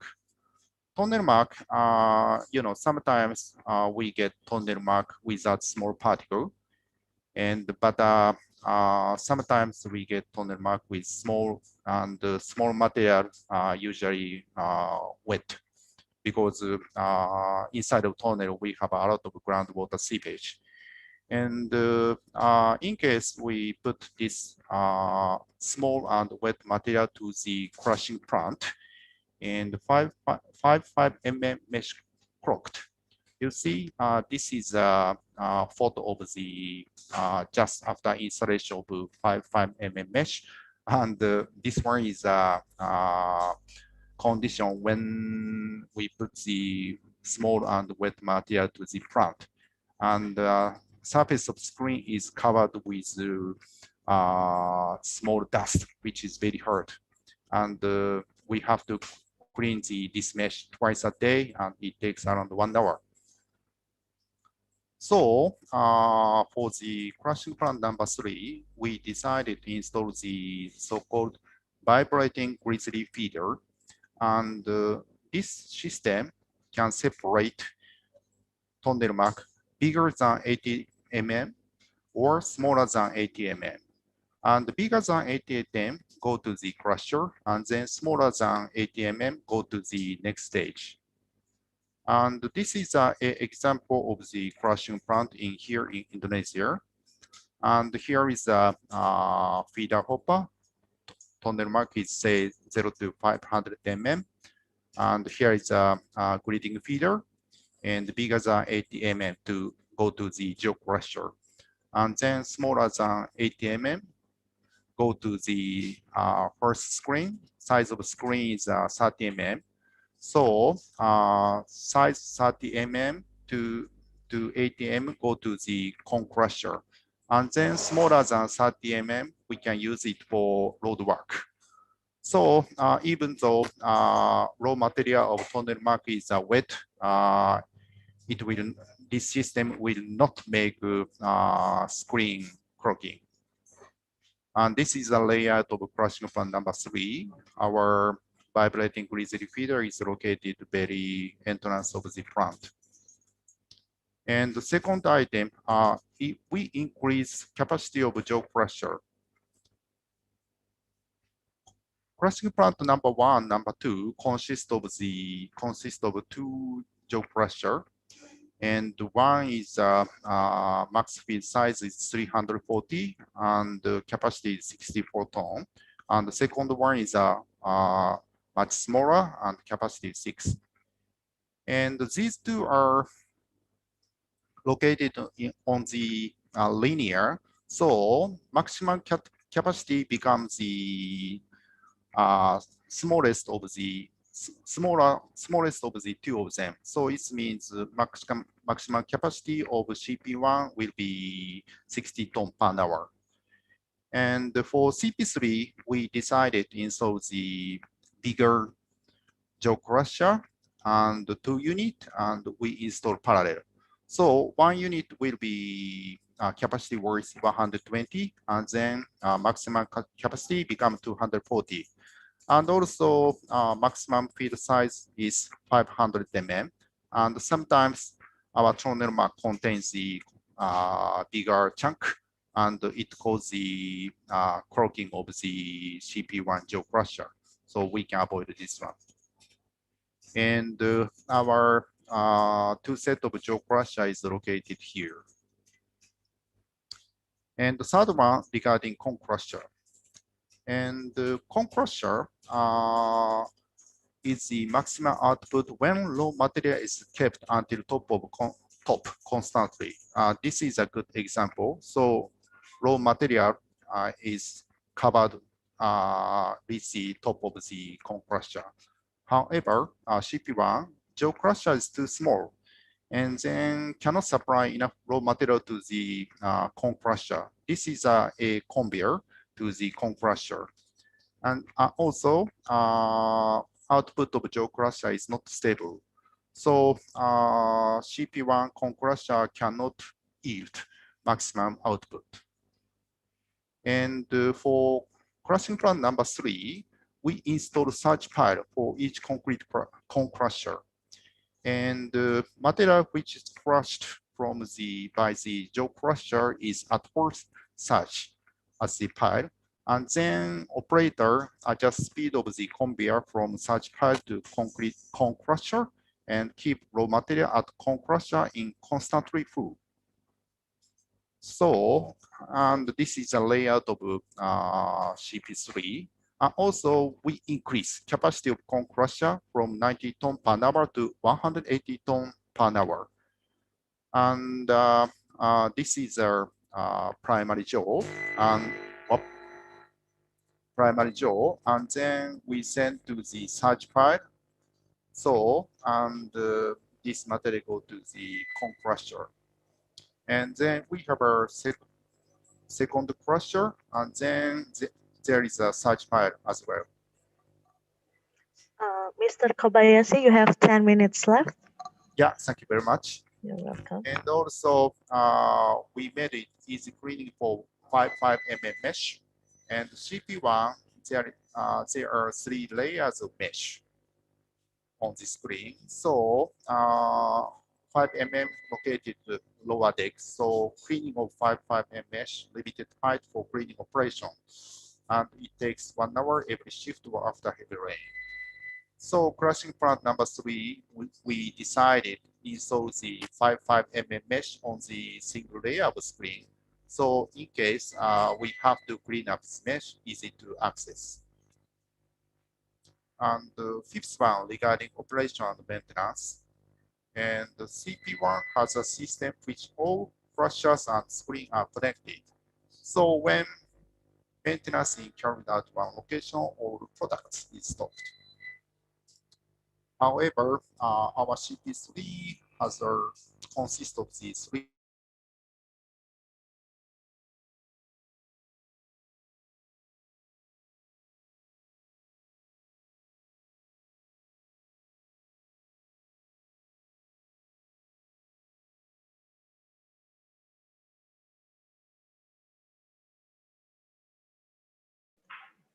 Mr. Kobayashi, we couldn't hear your voice.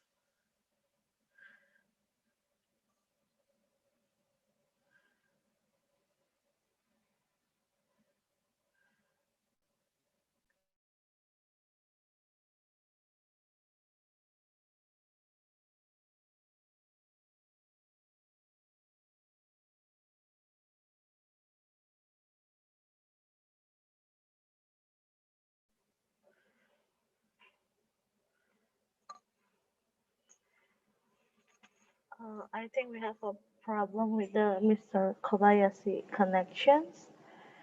So I will try to contact Mr. Kobayashi first. Please wait.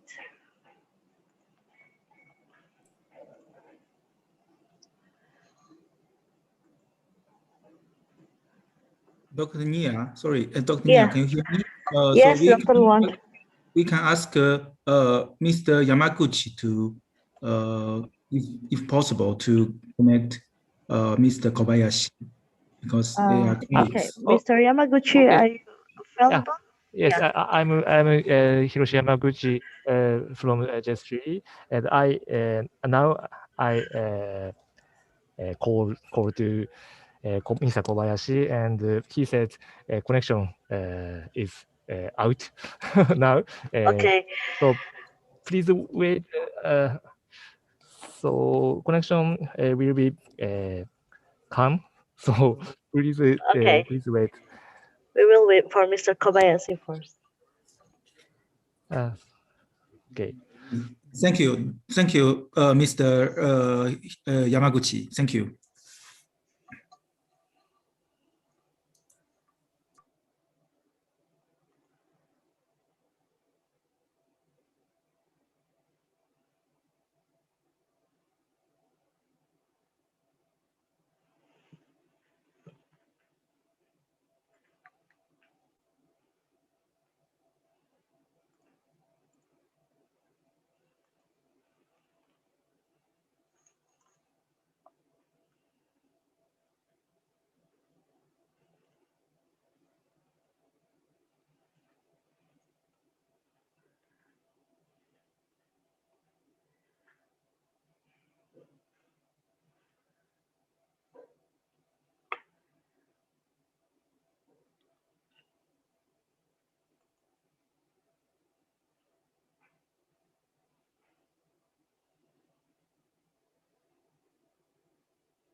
So, ladies and gentlemen, we will proceed with the Q&A session. So, our first questions is for. Sorry, Yeah? Dr. Nia. So Yeah. Mr. Dr. Kobayashi is Kobayashi. back. Okay. We'll proceed with Mr. Kobayashi presentation first, and then follow with the Q&A session. For Mr. Kobayashi, you can resume your presentations.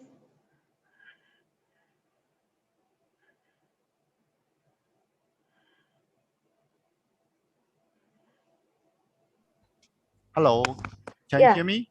Yeah, Okay, good. sure. Sorry, electricity okay. is shut down. That is why we are making the power plant. Okay. Okay, so and so number 6 regarding operation during the rain. Rainfall at the CP1 is some 300 mm monthly or 4,000 mm annually. So when rain comes, production shall be stopped, otherwise 5 mm mesh is clogged. And just a short score make 5 mm mesh is clogged. So we are going to install the roof all over the CP3 so we can continue aggregate production during heavy rain.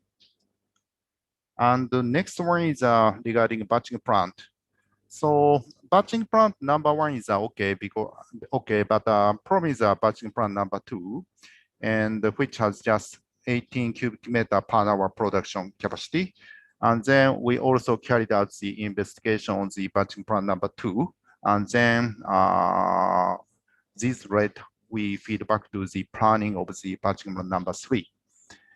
And first of all, what caused the slow productivity of the batching plant number 2? And the first one is aggregate batching system. It takes about 4 minutes to batching aggregates due to cumulative weight batching system. So right-hand side top, there is a sketch of the cumulative batching system. And there are 4 material bin of the each different type size of the aggregate. And this system measure or weight of the required aggregate one by one, so it takes time. And the second point is location of the cement silo. This plant, cement silo is located on the ground, and then use the screw conveyor to feed cement to the mixer, and it takes time also. And then third one is approach of the agitator truck. And this plant, there is a cement silo as well behind the plant. So when agitator truck go under the mixer, agitator truck should be reversed. So batching plant number 3, we designed for batching system, so-called individual batching system. So it means there are 4 different types of the bin, and then each bin has an individual batching system. So we can measure the weight of the required amount of aggregate at the same time. Also, we install bigger and powerful gate. Also, we installed wide and high-speed belt conveyor to feed the mixer. And the next point is our cement silo is located top of the mixer, and then gravity discharge to the mixer. So truck mixer goes through under the mixer and receive the fresh concrete and go to the destination. So finally, I'd like to explain mixed proportion between river sand and processed aggregate. Year 2019 September, we start concrete production with purchased river sand and crushed river boulder coarse aggregate. And then from August 2020, we start concrete production with processed fine and coarse aggregate. And this table shows the comparison, and blue highlighted mixed proportion is indicated river sand, and the orange one indicated processed aggregate. So for example, type D is the most common concrete, 25 megapascal. And so for 1 cubic meter, we use the 730 kg of river sand, but for process aggregate, we use 843. So we increase S by A in order to obtain same slump. But increase fine aggregate means we have to increase amount of water. When we increase amount of water, at the same time, we have to increase amount of cement because we have to maintain WC. So instead of increasing amount of water and cement, we use high range water reducer. It's a huge amount. So with river sand, we don't use the Sika maintenance. It's a high range water reducer. But for process aggregate, we use 5 liters of the admixture in order to achieve the same slump. And this is a picture of comparison of the river aggregate and process aggregate. And the top two of them are slump tests. So as you can see, consistency and workability is almost same. And then below 2 pictures shows the concrete placement, typical concrete placement. And this one is backfill concrete, footing of the bridge, and right-hand side is deck concrete with pump. So this is the end of my presentation. Thank you very much. Terima kasih banyak. Thank you, Mr. Kobayashi, for the presentation. Very interesting presentations. We will now move to the question and answer sessions. The first question is for Professor Hikaru Nakamura. The questions is, as we know, Indonesia has a like almost same environmental condition with Japan, especially with the many bridge and marine structures. So, do you have any suggestion or recommendation? What is the most effective time schedule for conducting assessment, like whole degree assessment for a structure, maybe for every 5 years or every 3 years is effective for most of structures. And uh, for Miss Professor Hikaru Nakamura, maybe you can answer the question. Yes, thank you for okay. Thank you for very good questions and very difficult questions. Because the duration, periodic inspection duration is depend on the structure type or the environment conditions. So I would like to mention the Japanese situations, and it depends on the structure type and the load. For the load structures, in the road law, they require the once in 5 years. The duration of the inspection is 5 years. And the railway, just a moment. Okay. And railway structures is 2 years. Okay. So the ministry decide the relationship, and the duration is depend on the how to inspect the road road bridge is inspect the close visual inspection and touch the concrete surface. So very detailed the inspect. So 5 years. And but the railway bridge is sometimes they agree the observation from the far side, just see is so but the duration is 2 years. The very short. Okay. So so it is very difficult, and Yeah. but the 5 years is the max. My opinion is Minimum. 5 years is the maximum. Maximum Yes, maximum duration for yes, I think so. for annual inspection for Yes. typical structures. Yes. Okay, thank you for the answer, Professor Nakamura. The second question is for Dr. Fadila. The question is, as the spacer have like a negative impact to the mass transport and durability, so do you have any suggestions how to increase durability for concrete using spacer? As we know that in the construction, in the most construction, spacer is used in almost every structure. So do you have any suggestion, Dr. Fadila, for increasing the durability properties of the concrete that use spacers in the construction? Okay, and thank you very much, Dr. Niar. Thank you very much for the question. That's a very good question. So actually, that's I would like to highlight from the study that I did.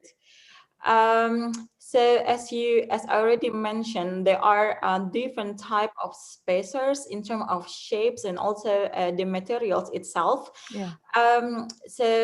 Actually, there are several things that you have to not know. The first one, if you would like to use the type of spacer for concrete structure inside the building, actually we can use the plastic spacers. So because the plastic spacer will be it's a safe for concrete element inside the concrete, but I really recommend to not use ever the plastic spacers for concrete element exposed to outside. So for example, for the column in the bridge and then etc. So never ever use the plastic spacers. And the second ones, so as I also highlight already, never ever produce or use the spacer made at sites.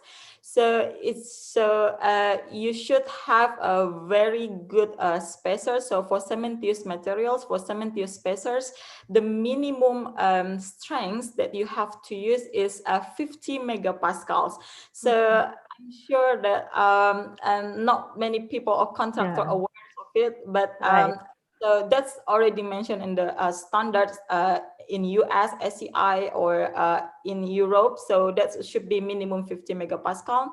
And then, so never ever use the concrete spacer with less that strength.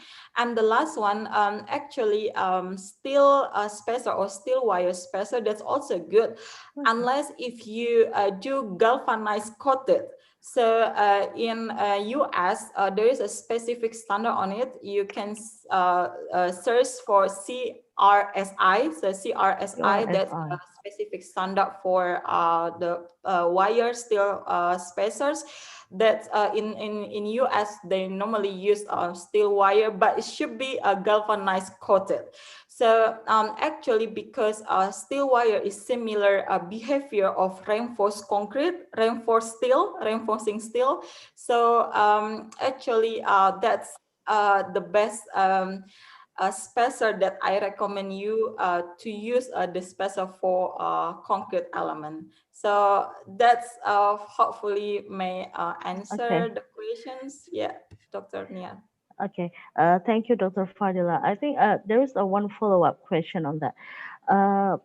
If we use the plastic spacers, how it will be affect the like a corrosion in the cracking for the material? Do you have any opinion on that? Yeah. So actually, theoretically, plastic has a very high has a different thermal coefficient between plastic and concrete. So it's exposed to high temperature. So normally in our country, in Indonesia, the temperature is quite high. It's 35, and then so that's why when spacers exposed to high temperature, it can happen as shrinkage because due to thermal shrinkage. So it's really because a thermal coefficient different between plastic and the concrete itself. So that's why it happen cracks between the interface. So at the interface between this plastic spacer and the concrete. So it's really safely use cementitious materials or steel wire. So plastic spacer just used for concrete element inside the building, which is not really exposed to high temperature. Yes. Okay, thank you. Very interesting question and answer from you. So thank you, Dr. Fadila, for the answers. Okay, the next question is for Mr. Kobayashi. I think we will face several problems regarding obtaining the aggregates for such big projects. So based on your experience, Mr. Kobayashi, do you have any suggestions or recommendation for designing the effective like a batching plan for such a big project like what you have did before? So for Mr. Kobayashi? Yeah, and the difference between river sand and crushed sand is price of the fine aggregate itself and cost of the concrete. So, and if client and the designer carried out the proper material research when they make specification, and if they found good quality river sand cannot obtain enough amount for that project, they have to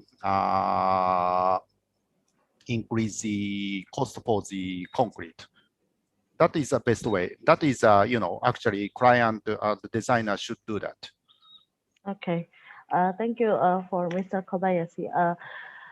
We actually still have time. If participants wants to ask a question directly to the speakers, you can raise your hand and we will unmute you and you can ask the question directly to the speakers. So is there from the participants, do you have any question for the speakers? You can raise your hand and you can ask the question directly to the speakers.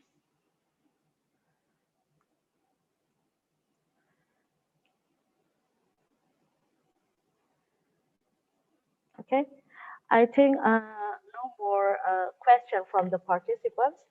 So I would like to say thank you to Professor Hikaru Nakamura, Dr. Fadila Muslim, and Mr. Kobayashi for such nice and interesting presentations. We hope that all of the informations and presentations that have been delivered by the speakers will be beneficial for all of us. So, ladies and gentlemen, finally, we come to the end of our morning sessions. So, we will have around 1 hour break and we will back to the afternoon sessions at 1:30 p.m. Indonesian time. And okay, before finish our session, please kindly turn on your video so we can do the virtual photo session for the morning sessions before we end our sessions. Okay, thank you very much. Okay, we will have virtual photo sessions.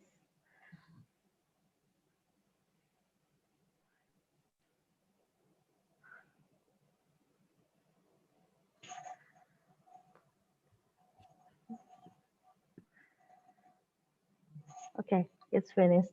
Thank you very much for all the speakers and for all the participants, and see you at the afternoon sessions of this seminar. Good afternoon. Thank you very much, Dr. Niar. Thank you, Dr. Fadila. Thank you very much. Thank you, Professor Very good Nakamura. coordination. Yes. Thank you.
Good afternoon, ladies and gentlemen. Welcome to the afternoon session of JSCE Joint Seminar with the topics of recent advances and practices of concrete materials, structures, and constructions in Indonesia, Japan, and Mongolia. My name is Wahyuni Arsi Sutrisno, and I will be your moderator for this afternoon seminar. So without further ado, we will proceed to our first speaker of this afternoon sessions. Our speaker is Dr. Batmung Naratunya from Mongolian University of Science and Technology. She will deliver her speech about utilization of low quality recycled aggregates in concrete.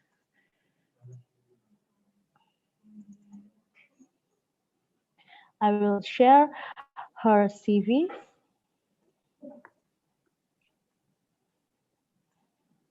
Hello, moderator. Hello, Dr. Naratunya. I will read your CVs first. Dr. Naratunya is president of Mongolian Concrete Association. She is also acting dean, School of Civil and Architecture Engineering, Mongolian University of Science and Technology. She has got her doctoral degree at Curtin University, Australia, in Civil Engineering Department. Her expertise is building materials, concrete materials, entity testing, methods of construction materials. She is acting dean of School of Civil Engineering and Architecture, MUST, from 2020 till present, senior lecturer at MUST from 2014 to 2020.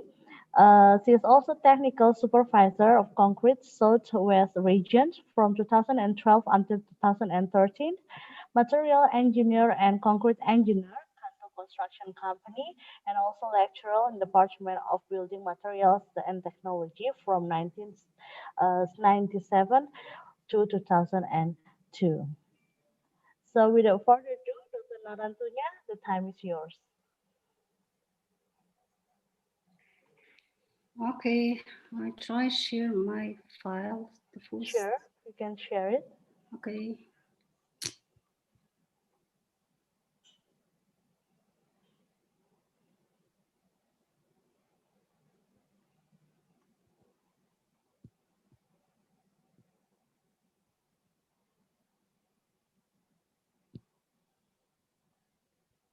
Okay, we can see your screen.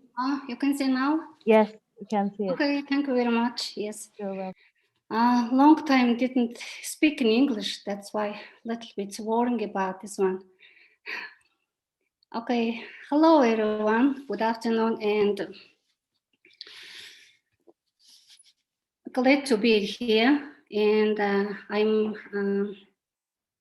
from Mongolia, Ulaanbaatar, and School of Civil and Architecture Engineering, Mongolian University of Science and Technology. Today I'm going to talk about which is named the presentation utilization of low quality recycled aggregates in concrete.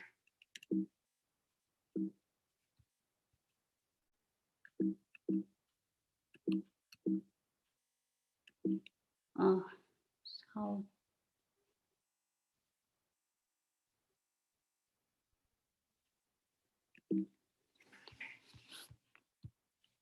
okay, yeah. My presentation contains the following parts. First of all, I try to speak in a little bit brief introduction of this project. Because that project, under that project, we done some research, which is we got the recycle aggregate. That's why I think that I should talk about this project briefly, and then C2C model, which is related to recycle aggregate in European countries. And then I'm going to talk about brief information about recycle aggregate and its utilization in countries. It's based on some literature review of our project. And finally, I will be talk some part of our project, which is provided the last couple of years, and some testing and the conclusions, and approved standards based on our research results. Yes, that's the project which is we've done the last 4 years, and this project started from 2016 and completed the last year on July. During that project, we done a couple of the activities. That's why our research was main part of this project. And the project donors in the European Union in the Switch Asia, and also the project, the main coordinator in Heritage Republic and in Mongolia, and the project main partner technology and engineering, Mongolian technology, and Mongolian National Association was one part of this project. Before that project consists of main activities, and this slide shown that this slide shown that this project consists of main 4 parts, and our parts mainly focus on the ER2. In this part, mainly we have we planned, especially the Delft to Delft university lecturers, professors, and our school team discussed this part, and we had the plan and received these activities.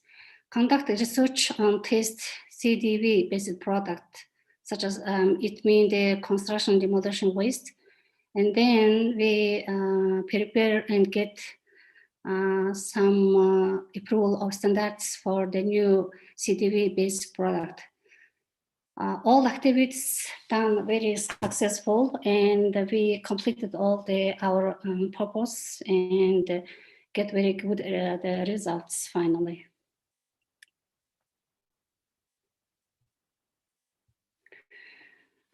You know that today this is a very quite new topic in the construction concrete science, such as like the construction demolition waste for the concrete.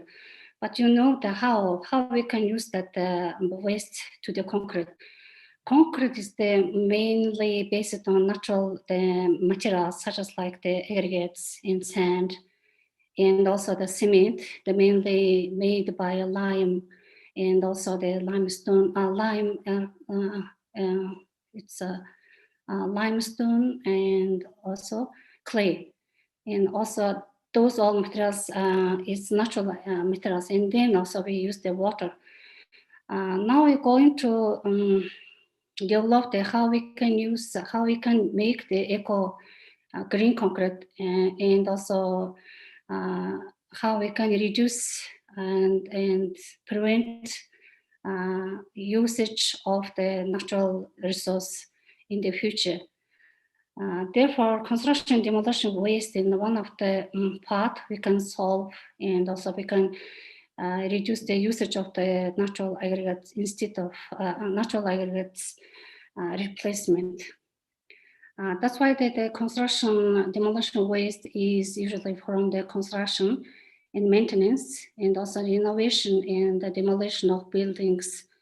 Usually it's we talk about the old buildings and then structures, and it represents a large proportion of waste in industrialized societies.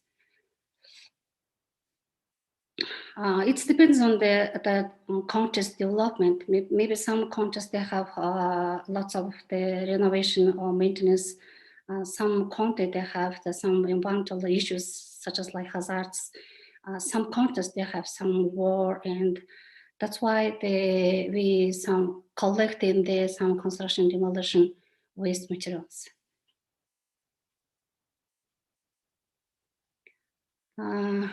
You know that the 3R is the concept.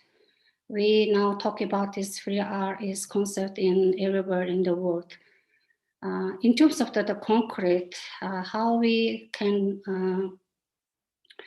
provide that the free RS concept to our concrete development. And usually we try to reduce the source of reduction of natural materials and reuse some materials and also recycling. In that case, and the most preferred part is shown on the triangle, the system in top 3 layers. And however, in my country now we haven't any political issue or policy to reduce and to make eco and green concrete.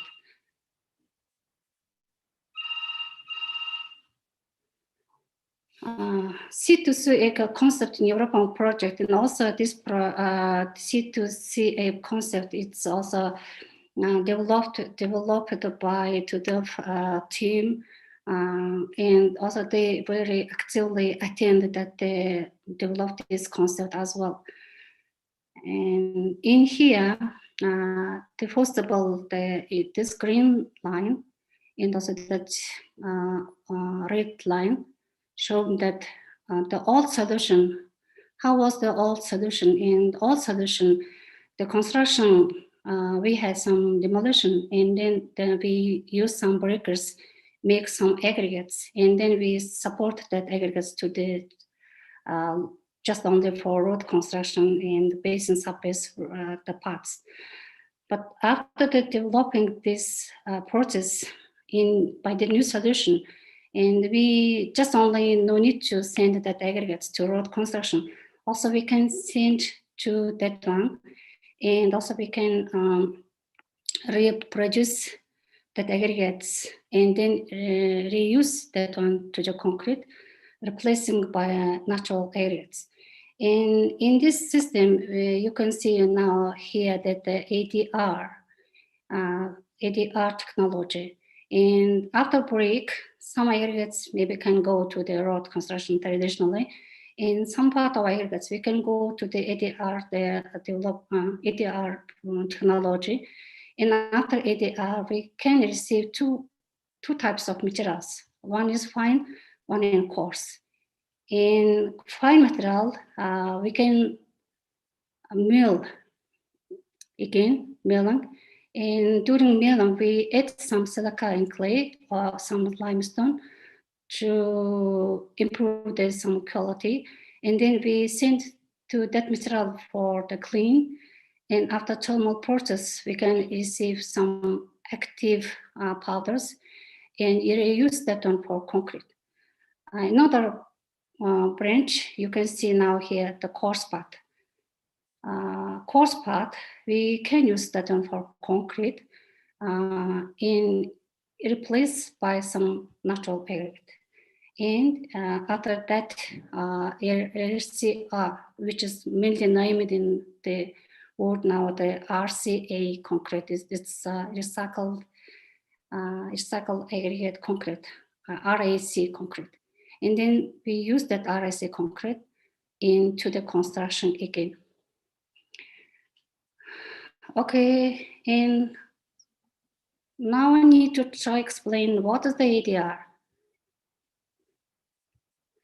ADR, it's a short name of Advanced Dry Recovery. This method, which is the difference that they old. My understanding that after the ADR, the method and technology, we can receive different size of aggregates. Before we just only get the all in mixes, such as like here 0 to 16 millimeter. It included all courses fine. That's why we named all in mix. This aggregate. And then this is the recycled aggregate. And then we can put that mix into the advanced dry recovery technology. And we can receive that 0 to 1 millimeter grade fraction, 0 to 1 fractions, and 1 to 4 fractions, and 4 to 16 fractions. Therefore, I mean from 1 fraction, we can receive 3 fractions. And then we can use that free fraction into the concrete. In that time, we can manage the particle size distributions, and by particle size distributions, we can receive the good quality concrete. That's why it's very important and very efficient method, which is now using in European countries.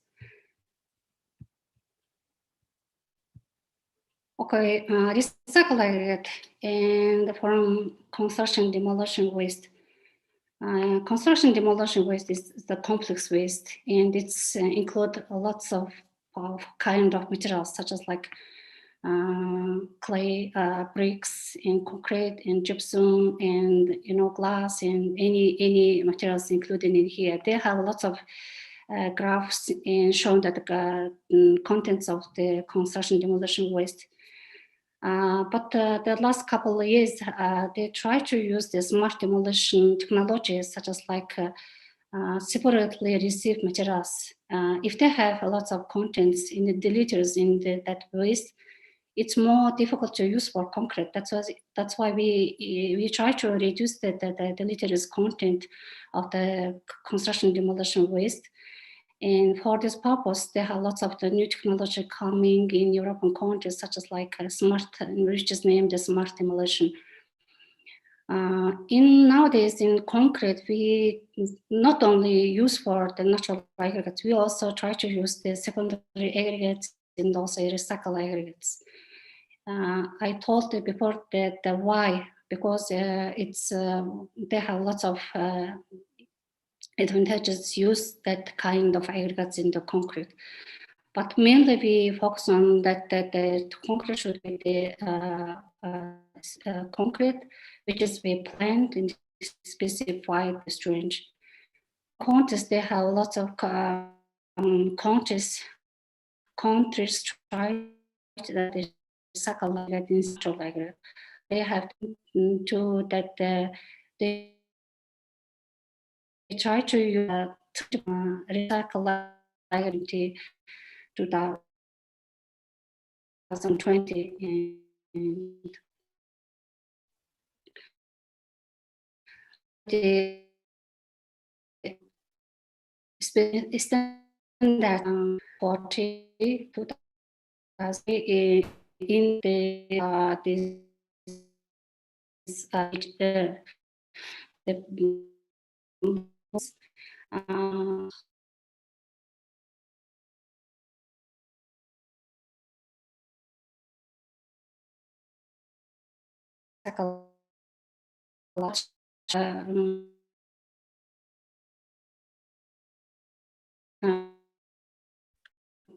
this will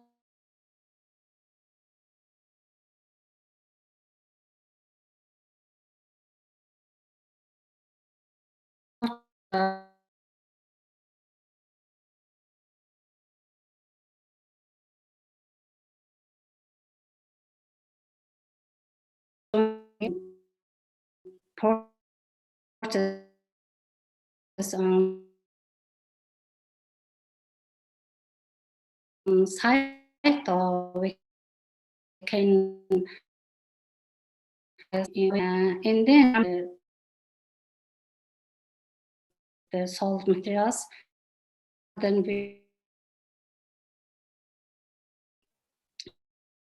go through the path, then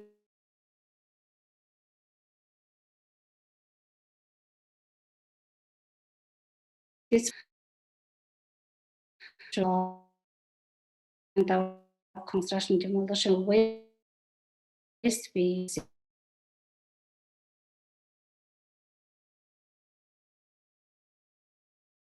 if necessary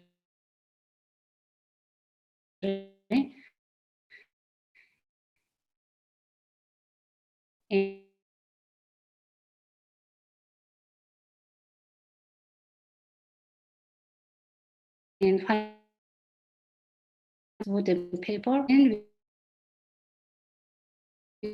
we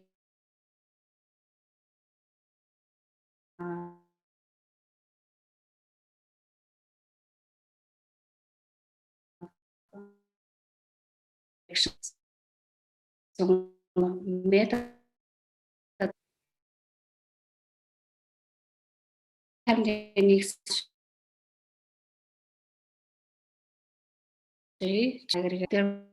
therefore it's on our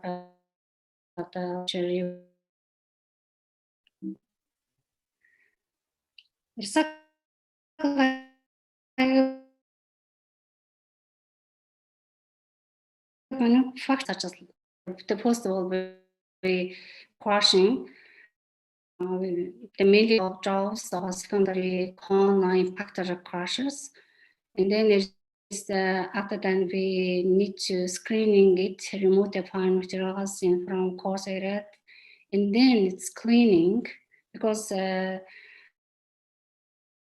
have lots of different kind of the literature we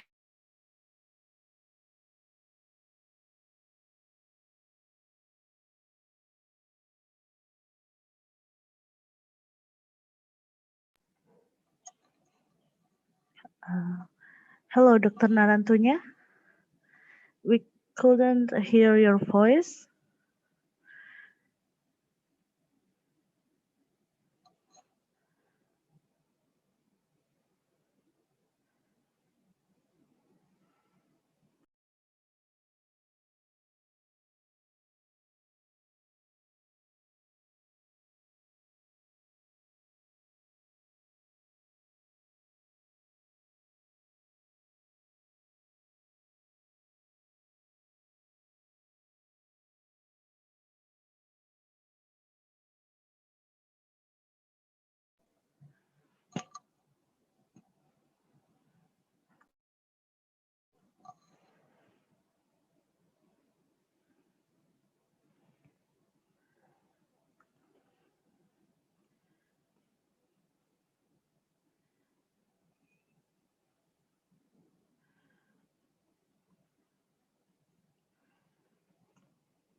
We apologize for the troubles. I think Dr. Narantunya is have some connection issue. So, Dr. Luan, Yes. Yes. would you like to present first, and Sure. then we can continue with Dr. Narantunya later on? Yeah, sure. Okay, Sure. thank you. So I can start. Let me share my slides. So can you see it correctly? Yes, we can see it. Okay. So Dr. Niash, Yeah. shall you introduce or? Okay, I will introduce it. I will introduce you Sorry, first. I Okay. I pause. Okay. Thank you. Sorry, I will offer your CV first. Okay. Okay. We will continue with our next speaker. So our next speaker is Dr. Luan Yao. He is from Saitama University, Japan. He will present a topic about iterations and chloride binding properties of blast furnace slag and blended cement. So Dr. Luan is assistant professor at Saitama University, Japan. He got a doctoral degree from the University of Tokyo, Japan in 2010. And his expertise is about supplementary cementitious materials, multi-scale modeling, chloride attack, and concrete crack repair. His experience is as assistant professor at Saitama University from 2013 till present. He also got some awards such as winning paper SCMT4 conference in 2016, JSCE Research Awards in 2014, award paper GCI annual conference of 2014 and 2013, and also outstanding paper of Journal of Advanced Concrete Technology in 2012. So without further ado, Dr. Luan, you can start your presentations. Okay, thank you. And thank you, Dr. Nia, for your You're introduction. Okay, I would like to share my slides. So can you see it correctly? Yeah, I can see it. Okay. So I'd like to talk. Yes, good afternoon, friends and the audience. Thank you so much for attending this joint seminar between the JSCE and PEI and MSDA. And I would like to share some of my work with you. And if you have any questions, you can do not hesitate to ask. Yes. The topic is about the hydration and the chloride binding properties of blast furnace slag blended cement. Yes, so this is generally first it's a general introduction about the blast furnace slag. Maybe as you may know, so it's a byproduct from the blast furnace. There are some molten slag, and if we cool it in air, so it will become the blast furnace slag aggregate, as this graph shows, photo shows.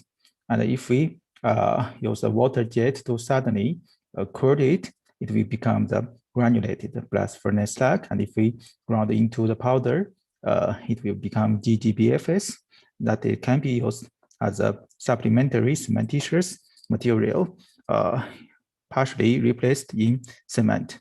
The benefit from the sustainability, the recycling of the byproduct, and the reduction of the CO2 emission. But the chemical composition of the slag is different from ordinary Portland cement. As you can see in these triangles, for the calcium, silicon, and the aluminum oxides, so you can see Portlandite is here, and slag is here. It contains the less calcium, but more silicon and aluminum oxide.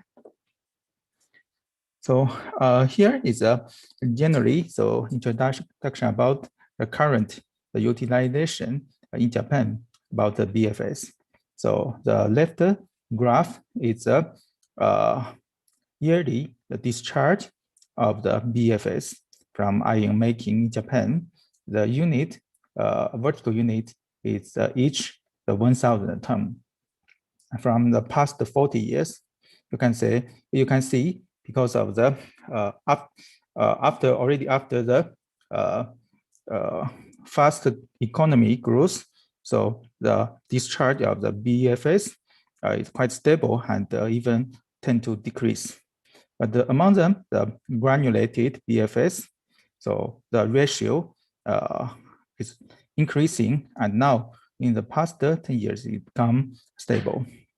So up to the 2008, as the right graph shows, so this is a utilization in Japan for BFS.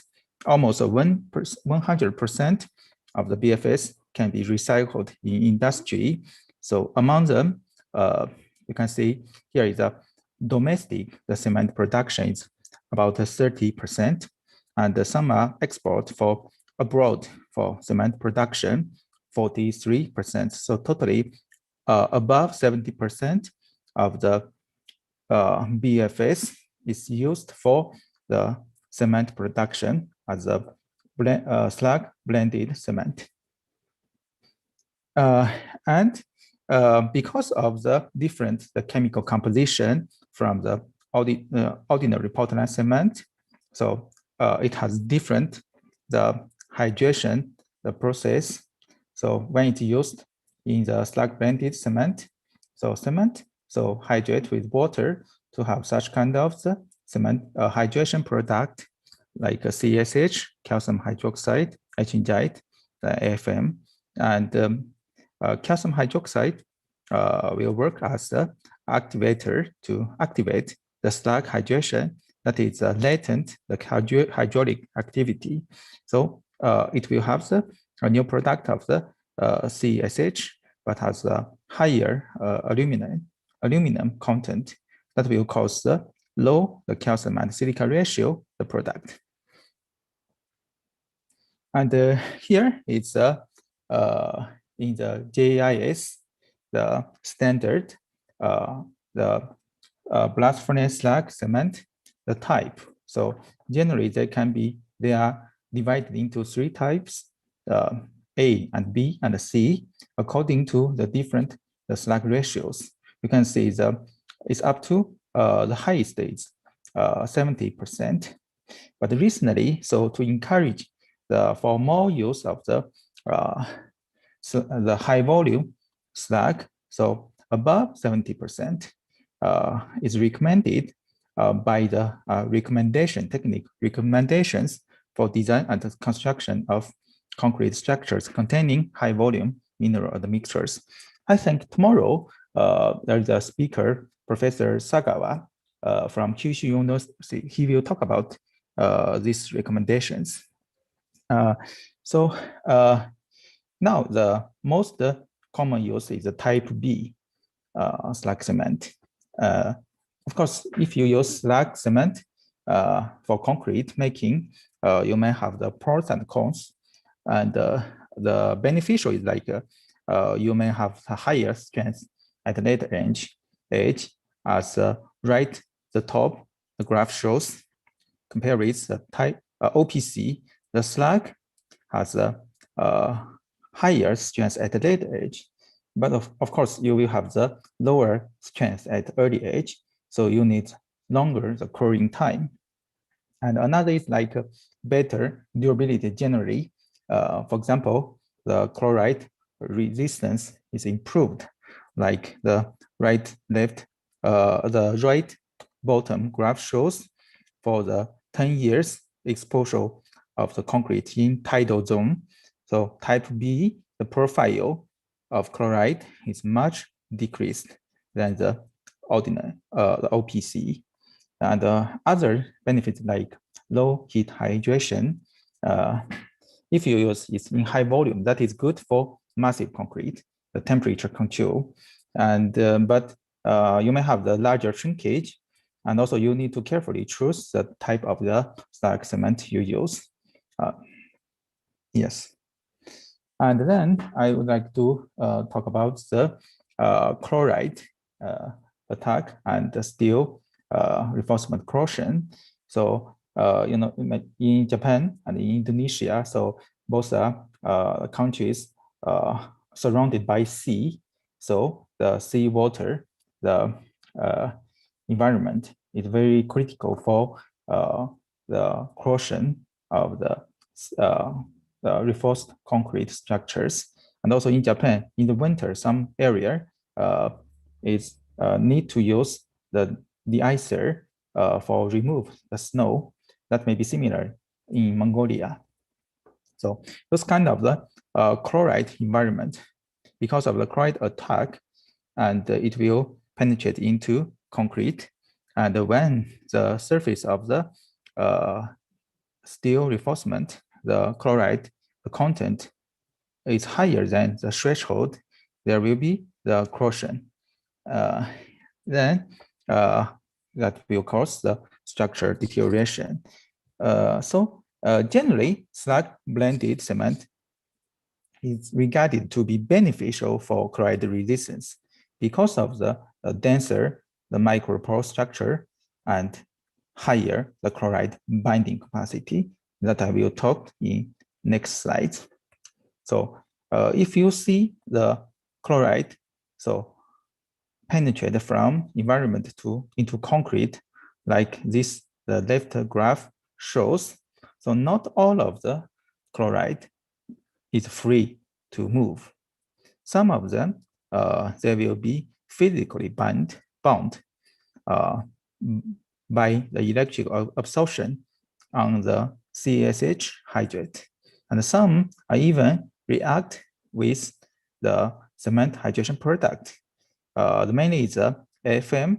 The reaction is causes the formation of the chemically bound chloride, which mainly is the Friedel salt. Of course, there are some other salt, but the Friedel salt generally is the most existing one.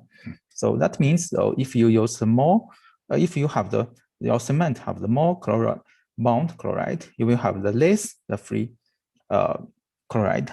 So we can expect the higher the chloride resistance generally. Yeah. So slag blended cement is generally regarded to have the higher chloride binding capacity, but however, this may depend on the slag blending ratio, because we know there are high range of the slag ratio from 5% to 70% or even more, but research about chloride resistance for high slag ratio cement is still not enough. So in this study, we would like to investigate the degree of reaction in slag blended cement, considering the effect of slag load, water to bind ratio, cooling temperature, and hydration age. And also we need to know determine the compressive strength, and also we want to find the trend of the chloride binding properties. So we carried out some experiment by using both the cement paste and mortars. So you can see here the table is the sample with a slag ratio from 0% to 20%, 50%, and 70%. And water binder ratio is 0.3 and 0.5. And it's cooled in different temperatures. And the slag we used is a normal type with the fineness 4000 in the Japanese standard. And here is their composition. You can see the aluminum. So of the slag, the BFS is higher than OPC. Okay.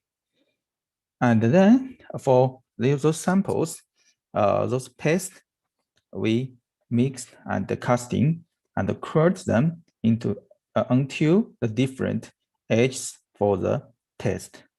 For testing, we crushed the samples and to determine their reaction degree of slag by the selective dissolution method and the TGA, the thermal gravimetric analysis.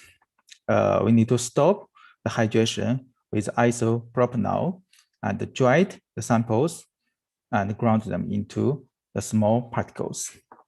And meanwhile, we did the chloride binding test. So dry the samples and ground into small particles. And meanwhile, we carried out the strength test by using the mortars cooled until different the edges. And so for selective dissolution, here is generally the method. Actually, for slag reaction degree, there has already several different methods. So this selective dissolution has been used for a long time and comparably easy to be conducted. So generally, it's like this. So you have the paste, you have the unreacted slag and the unhydrated cement and the hydration product. And if you use the proper acid, and there will be the preparation of the chemical dissolution. That means so most of the unhydrated cement and the hydrated product will be dissolved, and only the unreacted the slag remains. And of course, we need to do some correction because very tiny the slag also dissolved, and there are very tiny the amount of the unhydrated and hydrated cement they are not dissolved. So that is a correction. But anyway, from this method, we can know how much the slag reacted in cement. And then we did the TGDTA, that is by heating the samples to almost 1000 Celsius. This is a graph because of the decomposition of the hydration product. So you can see a continuous weight decrease because of the weight loss. And among them, if you convert the TG to the DTG, that is the first order differentiation. So you can see at 400 to 500 Celsius, there are large peak that is indicates the decomposition of calcium hydroxide. So by using this, the weight loss here, we can know how much the calcium hydroxide has been generated in the cement paste. And for the chloride binding test, we immersed the samples into the different sodium chloride solution from 0.1 to 3.0 mole, and keep them in different temperature. And then, so because of the chloride binding, so the concentration in the solution will keep on decreasing and finally become equilibrium. So we can check the equilibrium after a long time and by using the titration. And finally, according to the difference before and after the equilibrium, we can know how much of the chloride has been bound by the cement paste. That is a totally bound chloride. And then we can filter the samples and test them for the chemically bound chloride by the by TGA analysis. So this is a TGA analysis. So for those chemically bound chloride by Friedel salt, so if we heat them into the almost 1000 Celsius, so at about 230 to 410, we will find another peak because of the decomposition of Friedel salt. Those Friedel salts will lose the main layer water. So you can see in the TGA, so there are the peak there. And according to this weight loss, you can calculate how much the Friedel salt and how much of the chloride be chemically bound. Yes. And then I show the result here. So first is calcium hydroxide, the amount for different water to cement ratio. You can see there the relationship with the age and the type of the slag ratio. So we can see there different the slag ratio are indicated by different colors. So you can see the calcium hydroxide amount decrease if we are increasing the slag ratio because less cement. So we have less cement to produce calcium, but we have more slag to react with calcium hydroxide. And another is the temperature effect.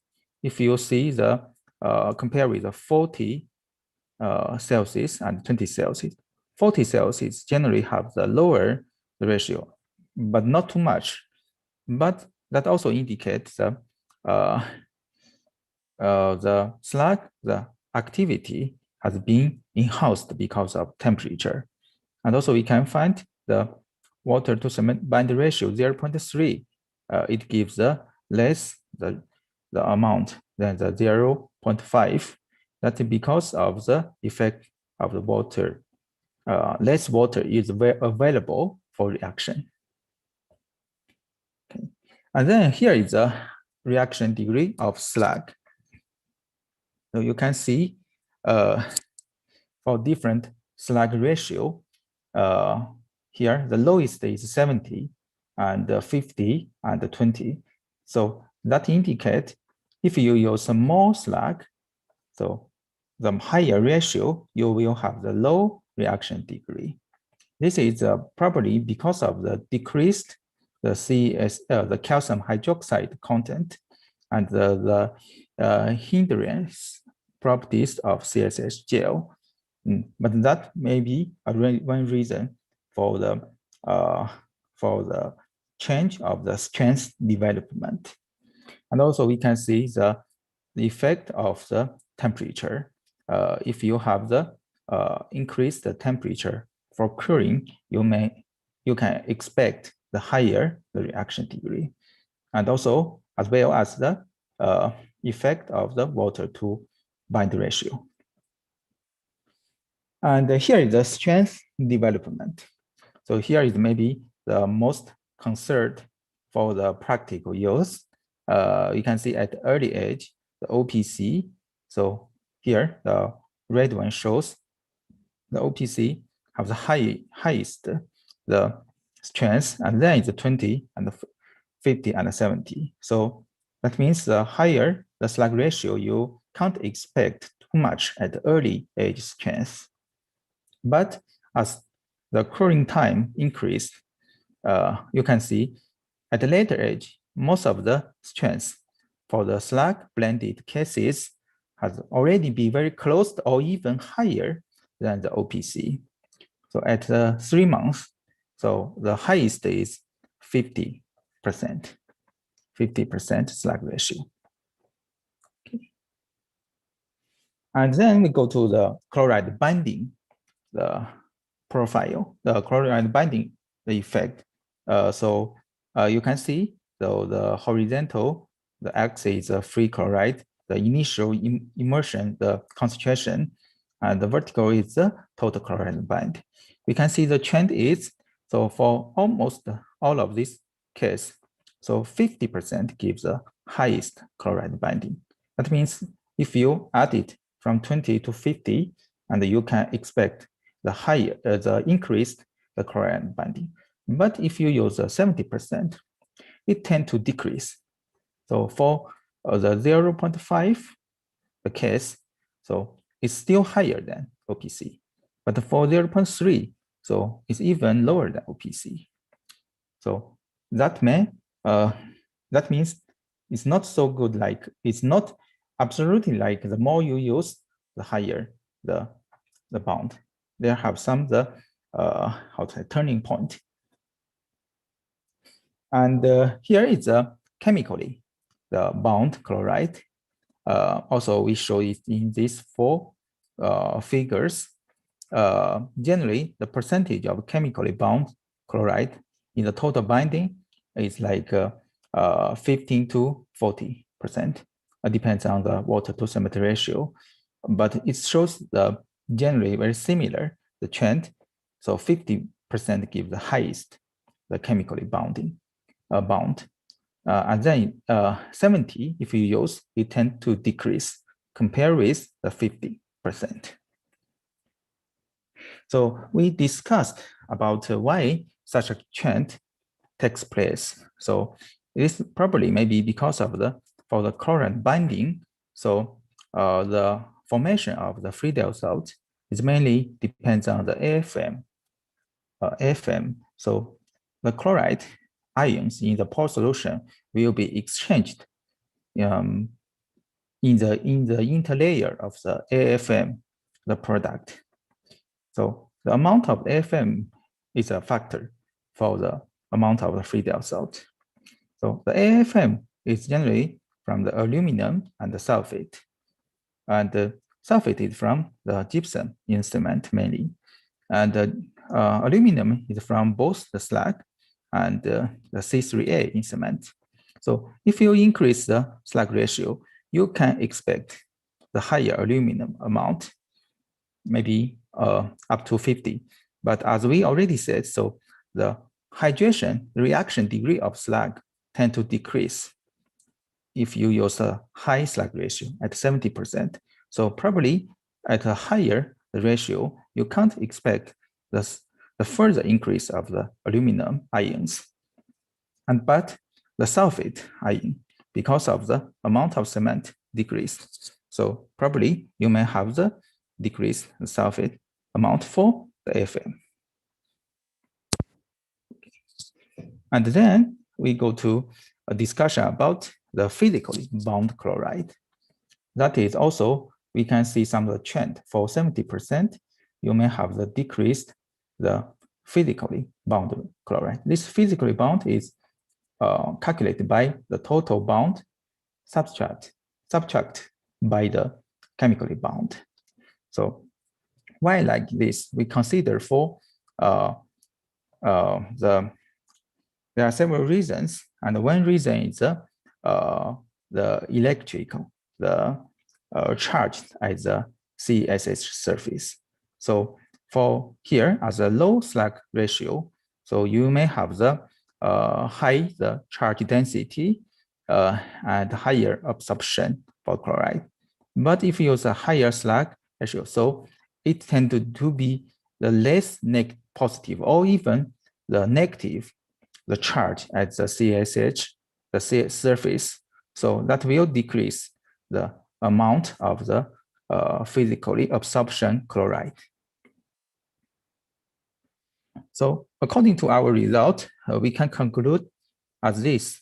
So slag blend was benefits in chloriding than OPC, but so generally, so we can't expect the always increasing, but there should be some the maximum values.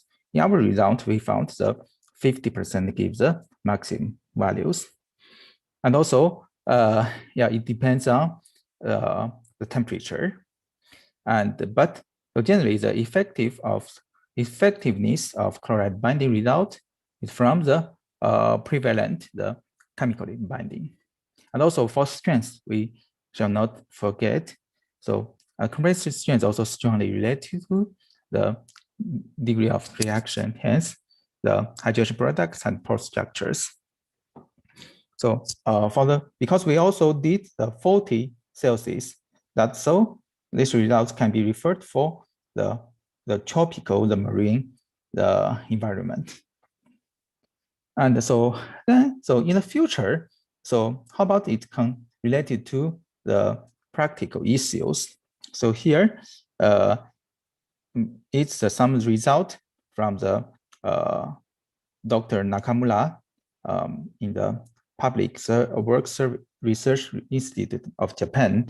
They have already exposed the concrete at the sea, near the sea, for 40 months, and they use very high amount of the slag, up to 70%, 85% here.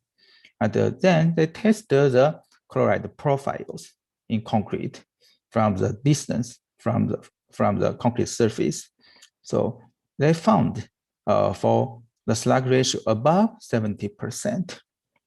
So there are the highly the carbonation. You can see the straight line is a carbonation. So for the slag ratio above 70%, there will be the deeper the carbonation. And meanwhile, they found for this high slag ratio cases, they have the more chloride deeper inside the concrete than the normal OPC or 50%. So this is they're found. So that probably may be because of the chloride ingress and the carbonation, because the chloride, the penetration, and at first there will be some the Friedel salt formatted in concrete, but because of the carbonation, so those Friedel salt become unstable and decompose. Then, so the chloride released again, that will cause the further the penetration. So for high slag ratio concrete, because of the low calcium amount. So it's more susceptible to carbonation. So that is very important. So we think our study will help. So now, up to now, we just do the first step for the chloride binding, but this study can be helpful for future the coupled chloride, the ingress and carbonation. And then I slightly talk about my previous work about the in-house the slug hydration model. That is already so about 10 years ago. So we developed some of the slug hydration model with my supervisor. So according to the different the calcium and silica ratio. So you can see, so for slug ratio, if we increase the slug ratio, the calcium silica ratio decrease, as I said at the beginning. So that will cause the different hydration reaction properties. For low slug ratio, so the silica ions in the let's see from the right side, the left side, you have the slug particles, and after the reaction, you have some of the inner product, and meanwhile outer product and unreacted the slug core. And for high low slug ratio, because of the high CS calcium silica ratio, so the silica ion diffuse outside the inner product due to the positive charge of CSH. And so the inner product with relatively coarser structure and low totality and easy for ion to movement. So that will cause a higher the hydration degree. But if you use a higher slug ratio, so because of a low calcium and silica ratio, and you will get the more calcium ion diffuse inside the inner product due to the less positive and negative charges of CSH. So that finally you will get very denser the inner product. So that will, how to say, hinder the later the reaction. So finally you will get the low hydration degree. So based on this concept, Dr. Luan, you have sorry. Like 5 minutes more. Okay, sure. Okay, I will complete. I will complete. Yeah. So according to this concept, and we developed model. So based on the original model by Professor Kishi for ordinary Portland cement, and considering the different the slug ratio, and we introduce in-house the factor considering different the slug ratio. Then, according to our the new model at that time, so we compare with analysis with the different data from other researchers with the different slug ratios. You can see the different slug ratios. So we can show the trend. If you use a more slug, you will have got the lower reaction degree. And based on that model, we also combined it with the pore structure model. So we can consider the cement, the concrete. There are hydration products. There are some different type of pores, like capillary pores and gel pores and the interlayer pores. So for slug blended cement concrete, those pores, their proportions are different from the OPC. That will cause the different strength development. So we combined it with a strength model based on the capillary porosity. That is, yeah, it's a little bit complicated, but for OPC, so the gel pores, they have always the same, the constant, the gel pore the ratio. But for slug blended cement, the gel pores have the time dependent or reaction dependent the ratio, the gel the pore ratio. Finally, it will cause more efficiently filling of the pores, and we will get the higher strength at later age. So here is using the model to predict the strength ratio compared with OPC with a different slack ratio. And for different the ages, we can see the right side is some of the data from other experiment data from other researchers. We can see generally 40 or 50 the slack ratio percent give the highest slack ratio at the long term. But if you use a more slack, so you can't expect the highest the strength. So there shall be some optimum value for the strength development. And also we use this model to compare with our current experiment data.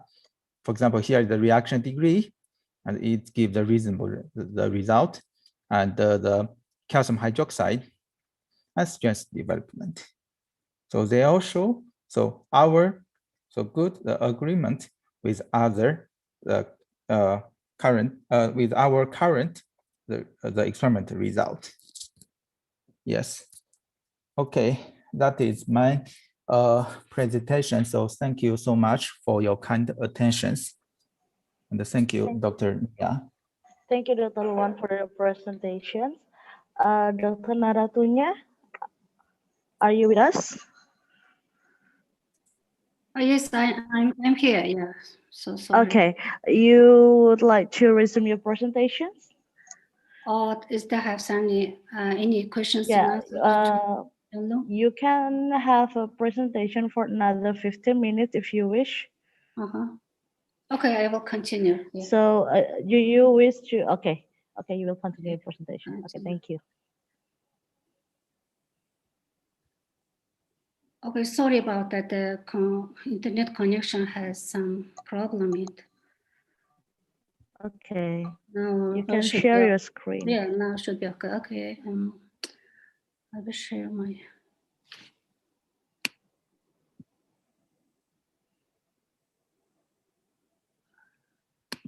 Oh, where is that?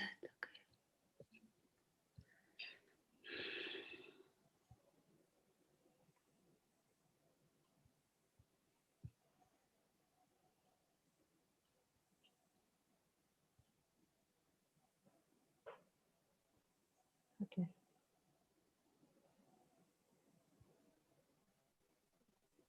Okay, we can see your screen. Is it correct slide? Okay. Yeah. Yes, and they have lots of experience that many countries now try to use the recycled aggregate instead of the natural aggregate into the concrete. They done some research, and based on that research, they have some limitation to use aggregate into the concrete.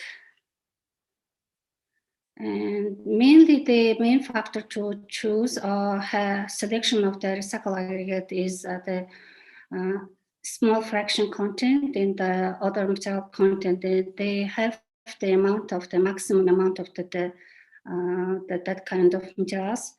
And also the source of the say that the source of material is also important in maybe.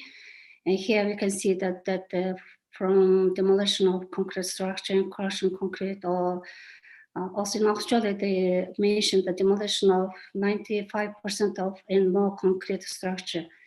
And content of the other materials, mainly they use 1%, and small fraction of content, they mainly say the 5%.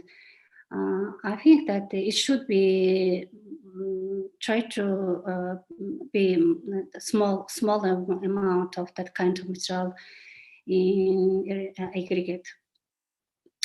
From this table also we can see other countries such as like Germany and Hong Kong and also US, and mainly they use a coarse aggregate, not a fine.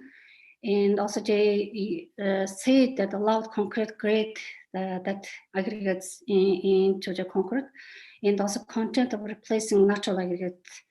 And from this table, we can see that when increase that concrete grade, reduce the amount of the replacing the natural aggregates in it. We try to make attention for those experienced countries research and start our testing and research in our laboratory.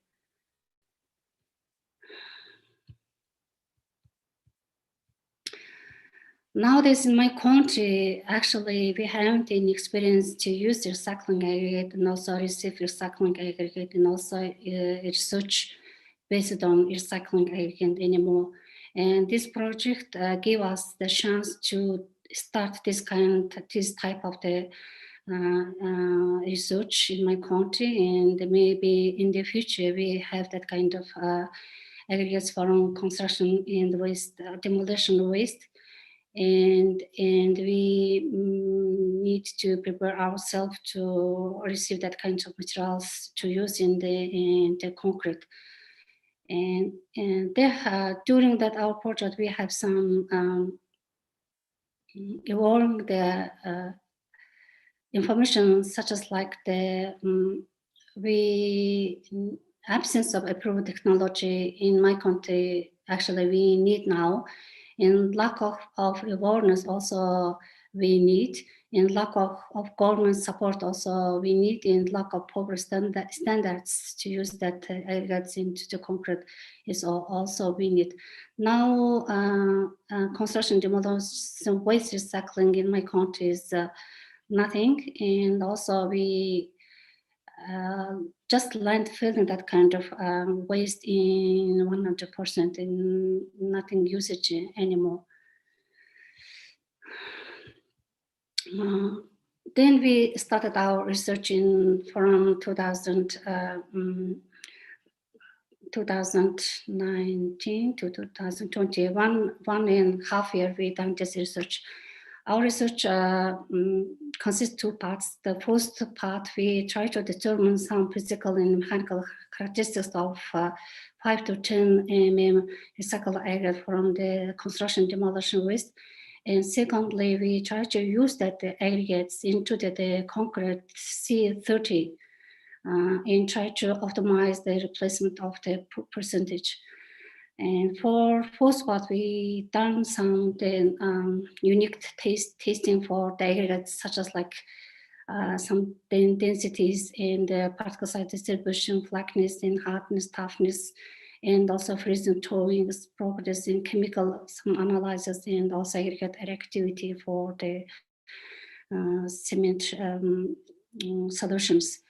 And I bring some results to shown in here today, not all of them. Therefore, it should be no longer. And second part, we done some compressive strength testing for 7, 14, 28, 42, 52, 6 days. And also, based on the results, we try to determine flexural and split and direct tensile strength and models of elasticity based on calculation methods, equations. And also, we done some freezing towing testing for those at concrete, recycle aggregate concrete. Yeah.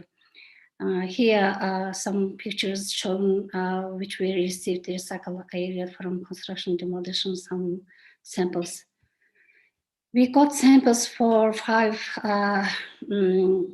buildings. Actually, it's quite low in my country to get that kind of sample. It was a little bit difficult because we have such a lot more construction demolition process in my country, in Ulaanbaatar especially. And also during the research, we understand that the sampling is very important. Also that construction demolition waste, the original waste is also very important. It's all very big influence factors for determine that the recycled aggregate into the concrete. Here, this table shown that some after that we had the 2 fractions to receive 5 to 10 and 10 to 20.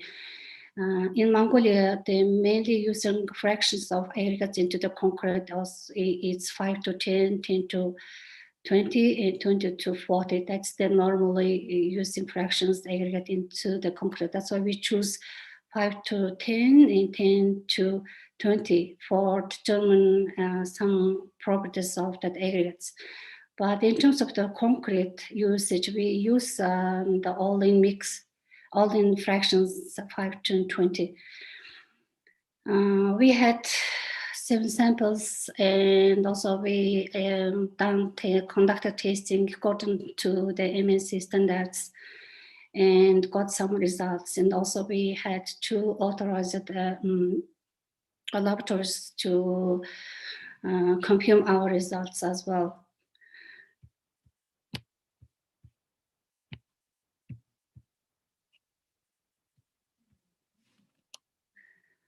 Here, the results from testing 10 to 20 mm recycled aggregate, and results shown in by figures. And finally, the conclusion was that the following: the dense concrete aggregates can be extracted from concrete waste from demolition, with the demolition of at least 1,200 kilogram meter cubic, and crushing marks of recycled aggregate, sorry, here the mistake, can be classified up to B16. It's necessary to clearly indicate the brand of concrete mix to be used in the B24 category. The E1, E3 wear marks shall be included in the recycled aggregate hollow well during the test. It's possible to use recycled aggregate in concrete mix according to other international standards, depending on their density and water absorption. The content of other impurities in the recycled aggregate should be determined in the advance. The general conclusion from that part is we can use that recycled aggregate into the concrete. The chemical and the mechanical properties, it's under requirement of other countries' standards, and also compared to our coarse aggregate standards in Mongolia. Second part, we use that recycled aggregate into the concrete, and we some testing first and towing in this equipment, and also you can see some sampling and curing conditions of that samples. We done nearly 1,000 samples to receive the results as well. And C25, C35, the grade concrete, we use that the recycled aggregate instead replacing the natural aggregate by from 10 to 50%.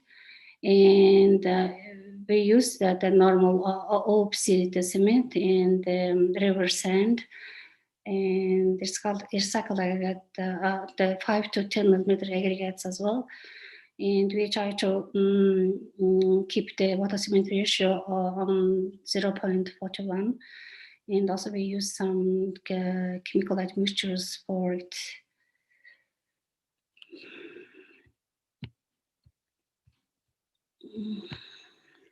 Okay, here some results of compressive strength test from 7 days to 52 days.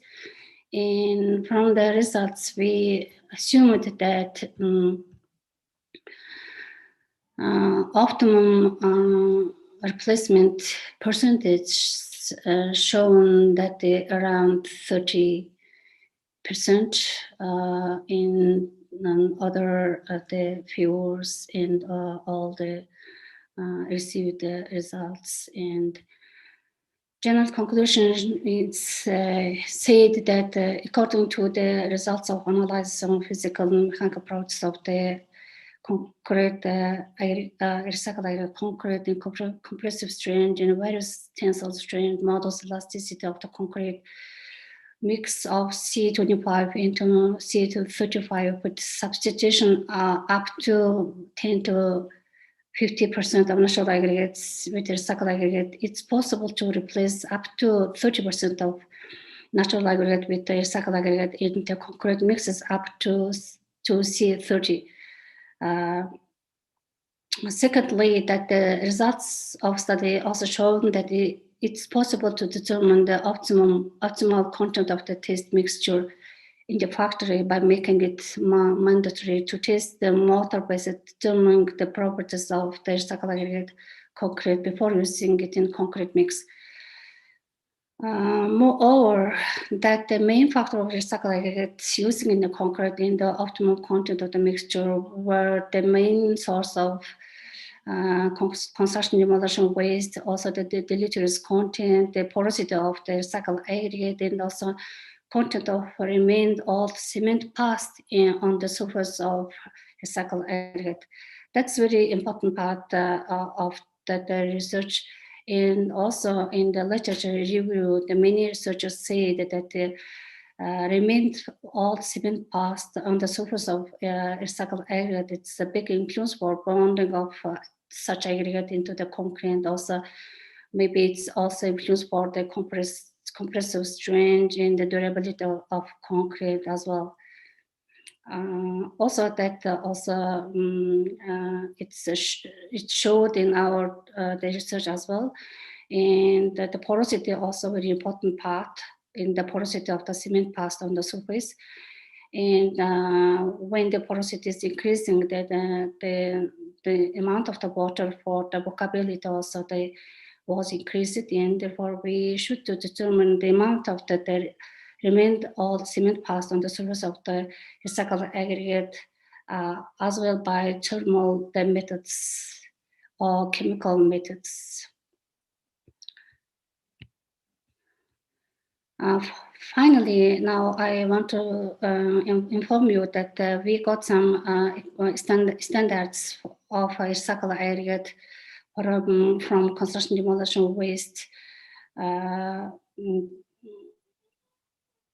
Waste in my country, and we discussed it by some standards committee of Mongolia, and it's already approved in 2020. Now we can use that standards when we use recycled aggregate from construction demolition waste. This the first standards in based writing developed based on technical based on our research report, and it's named MNC 6850 in 2020, which is named technical requirement of recycled aggregate. Second and third standards, we translated EN standard to translated it and approved by a standard committee, and got also the permission to name the MNC AN as well in 2020. These two standards very important to use that recycled aggregate for the concrete, such as like standard to say such classification test for the constituents, of course, recycled aggregate. This is the mainly based on plunger method to determine some deleterious materials in recycled aggregate. Third standard also important that the recycled aggregate use influence also for hydration process as well, and therefore this standards determination of the influence of recycled aggregate extract on the initial setting time of the cement. And when we use the recycled aggregate standard one, also we need to follow or use that standard 2, standard 3, and that will be our recommendation to the customers. I would like to have pointed some important part of that standard one by my next slides now. Dr. Naratoya, your time is up, I think. Okay. Yeah. Okay. Now I have just 2 slides. Okay, 2 minutes. And we classify the recycled aggregate from construction demolition in class 1 to 3, and by density and also water absorption. Also, based on the literature, many countries also classify that kind of aggregate based on water absorption and the density. Also, some people say that the main source also very important part, but it's very difficult to determine the age of that construction or something else. It's therefore we based on that literature review get that classification table from that one, and the maximum 7% of water absorption to the minimum 3% of water absorption. And if mean the small water absorption mean the small the porosity and the small amount the surface of the content of the old cement past. And then based on that classification, also the deleterious content be specified that the total amount of that material should be not more than 4.1%. And based on that classification, we can use that aggregates the maximum grade of C30 concrete. And if you have some class 1 recycled aggregate, you can use the maximum amount of the area is 30. Class 2 is 25, class 3 is 20. And we should follow this limitation. In that case, there haven't any issue for the concrete properties in the specified exchange and another properties of the concrete. Oh, thank you very much for attention. Thank you. It's done.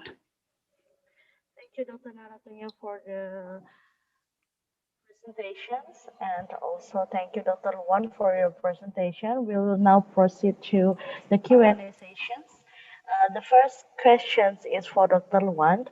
The question is, as we know that the use of the concrete cause large shrinkage, which is affected also the durability of the structures, of the concrete structure. Do you have any recommendation for lowering the shrinkage effect of using the slag cement? Yeah, thank you. Thank you for the question. Yeah, I think that shrinkage is very important. And generally, so if we use slag, so we would like to, there is a trend like increasing, especially the autogeneous shrinkage.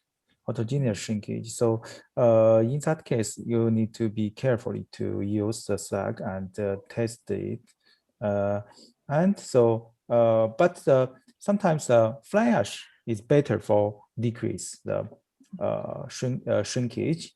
So now there are a lot of the use of the 3 parts OPC and fly ash and slag, and that in that case, so I think the autogeneous shrinkage can be expected to reduce or alleviate. Yeah, it's difficult to say that, but yes, as the question proposed, slag. So especially for if you use a low water to bind ratio, you need to be very careful for using the slag. Yes. Okay. Thank you very much for your answers. And the second question is for Dr. Naratunya. Do you have any special pre-treatment for the recycled aggregate before you use it into the concrete? So maybe not just wash it or something. Do you have any special pre-treatment for the recycled aggregate before you can use it as a replacement for the natural aggregates? Yes, actually, in terms of the quarry for preparing recycled aggregate, they have that kind of, they should have that kind of issue, because main issue for using that kind of aggregate is that amount of the deleterious in the content of the in another part kind of materials. Therefore, the cleaning is the important part, and it depends on what kind of the construction demolition source we have. in that case, maybe we can choose the cleaning process such as washing or air classifications or some part. Also, important part is I told before that all hydrated part of cement past on the surface of that aggregate. And if we reduce that part from the aggregate and separate that part before use it's very important. And in literature, they say they have lots of the methods we have.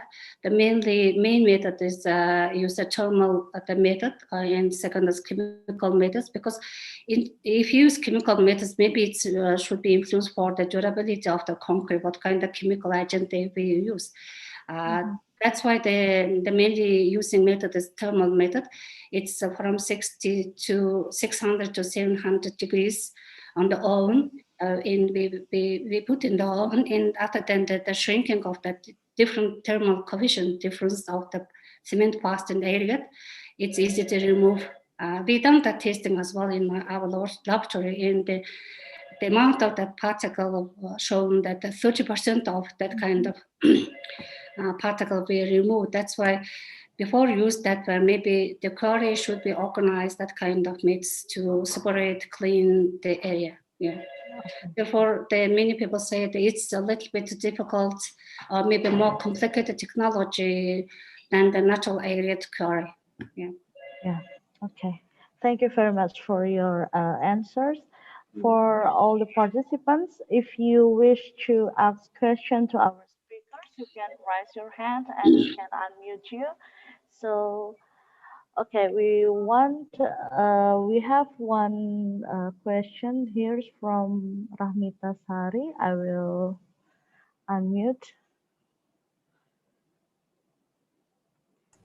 So you can ask your questions, Ms. Rahmita Sari. Okay, thank you, Dr. Wahyuniarsi.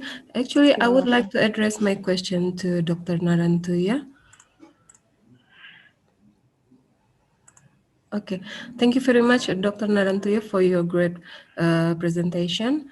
My question is very simple and related to the field application of recycled aggregate in concrete. And question is, what kind of structure or infrastructure in Mongolia that construct to use low quality recycled aggregate in a concrete? Thank you. Okay, Dr. Narantuya, you can answer. Recycled aggregate or natural aggregate? What kind of infrastructure that it can be used to produce recycled aggregates? Any construction, or you have make it from special construction or something? We say that the maximum grade of concrete should be C30.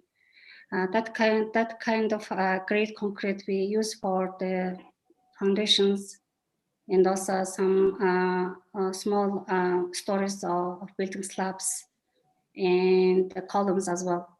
Yeah. Therefore, it's very important to follow that the classifications of the aggregates, also limitation amount replacement as well. Otherwise, it's we should problem. That's why we point that C30 maximum and then lower. But this kind of grade of concrete, it's not mostly used in my country. We have C35 is the most using the grade of concrete in my country. And maybe in the total batch plants, amount of the concrete in the batch plants, maybe 80% of that grade mixed concrete we produce with C35. Therefore, C30 mean the lower and the low stories buildings concrete structures we can use. Okay, thank you, Dr. Narantuya, for the answers. Is there anything, any other questions for the presenters? Can I have a question? Yeah, sure. I have a question to Dr. Young Loon. Yeah. First, my question is that why did you choose water binder ratio 0.3 and 0.5? Is there have some reason to choose this ratio? Secondly, my understanding that if you increase the slag, that kind of slag in fly ash and that kind of cement, the concrete, they have some hydration slowing process. And when we increase that kind of materials amount increased in the concrete, the hydration process is going to slow way, and the LS is lower compared to the normal concrete. In that case, in that kind of concrete, maybe should have a specific curing condition. What do you think about this? Thank you. Thank you, Dr. Narantuya. So thank you for your questions. So for the first question, so why I use a 2 water to cement bind ratio 0.3 and 0.5? 0.5 is normally so the most common use. Yeah, we would like to see the trend between the normal use to the relatively high strength. And also in practical use, for example, if we want to replace the cement by slag, so generally we have the decreased early strength, right? So in that case, so in the design, we need to decrease the water to cement ratio. So that means in the reality, so the slag concrete, so we use is actually has a different water to cement ratio with the original, the Portland cement, because we consider a strength difference. So that's why. So I would like to see the influence of the water to bind ratio and the trend. Then if we see the trend and we can generally get how they change. That is why I choose the ratios. Yes. Is that okay? Thank you. Is that my and the second one, I didn't, sorry, because of the network is not so, the condition was not so good, so I didn't catch the point. You said you mean the strength. Sorry, could you repeat the second one? So because yeah. at the time. Okay. That my understanding that when we use that fly ash and slag and other materials into the concrete, the early strength is reducing compared to yes. the concrete. Yeah. Yes. In your research, say that maybe we can use that slag until 50% of that concrete.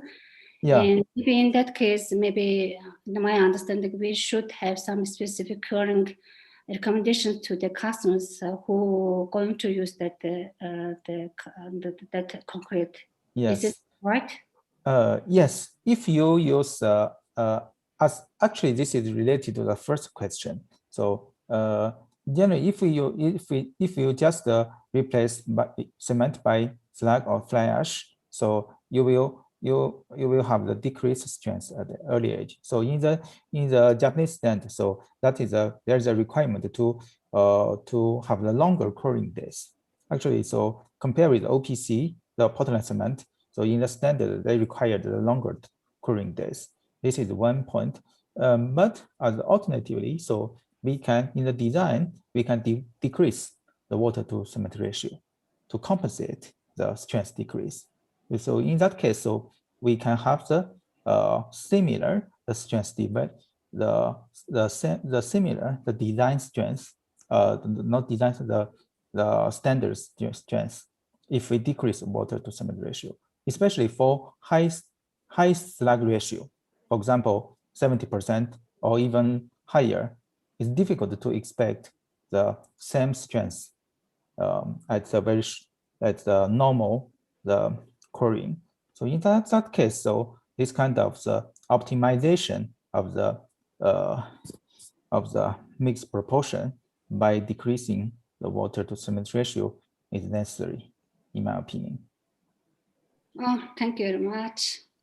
Thank you. Thank you too. Thank you very much for Dr. Luanda and Dr. Narantunya for very interesting presentations and the question and answer sessions. So, ladies and gentlemen, finally we come to the end of our afternoon sessions. So before we finish our session, please kindly turn on your video so we can do a virtual photo session for this afternoon session.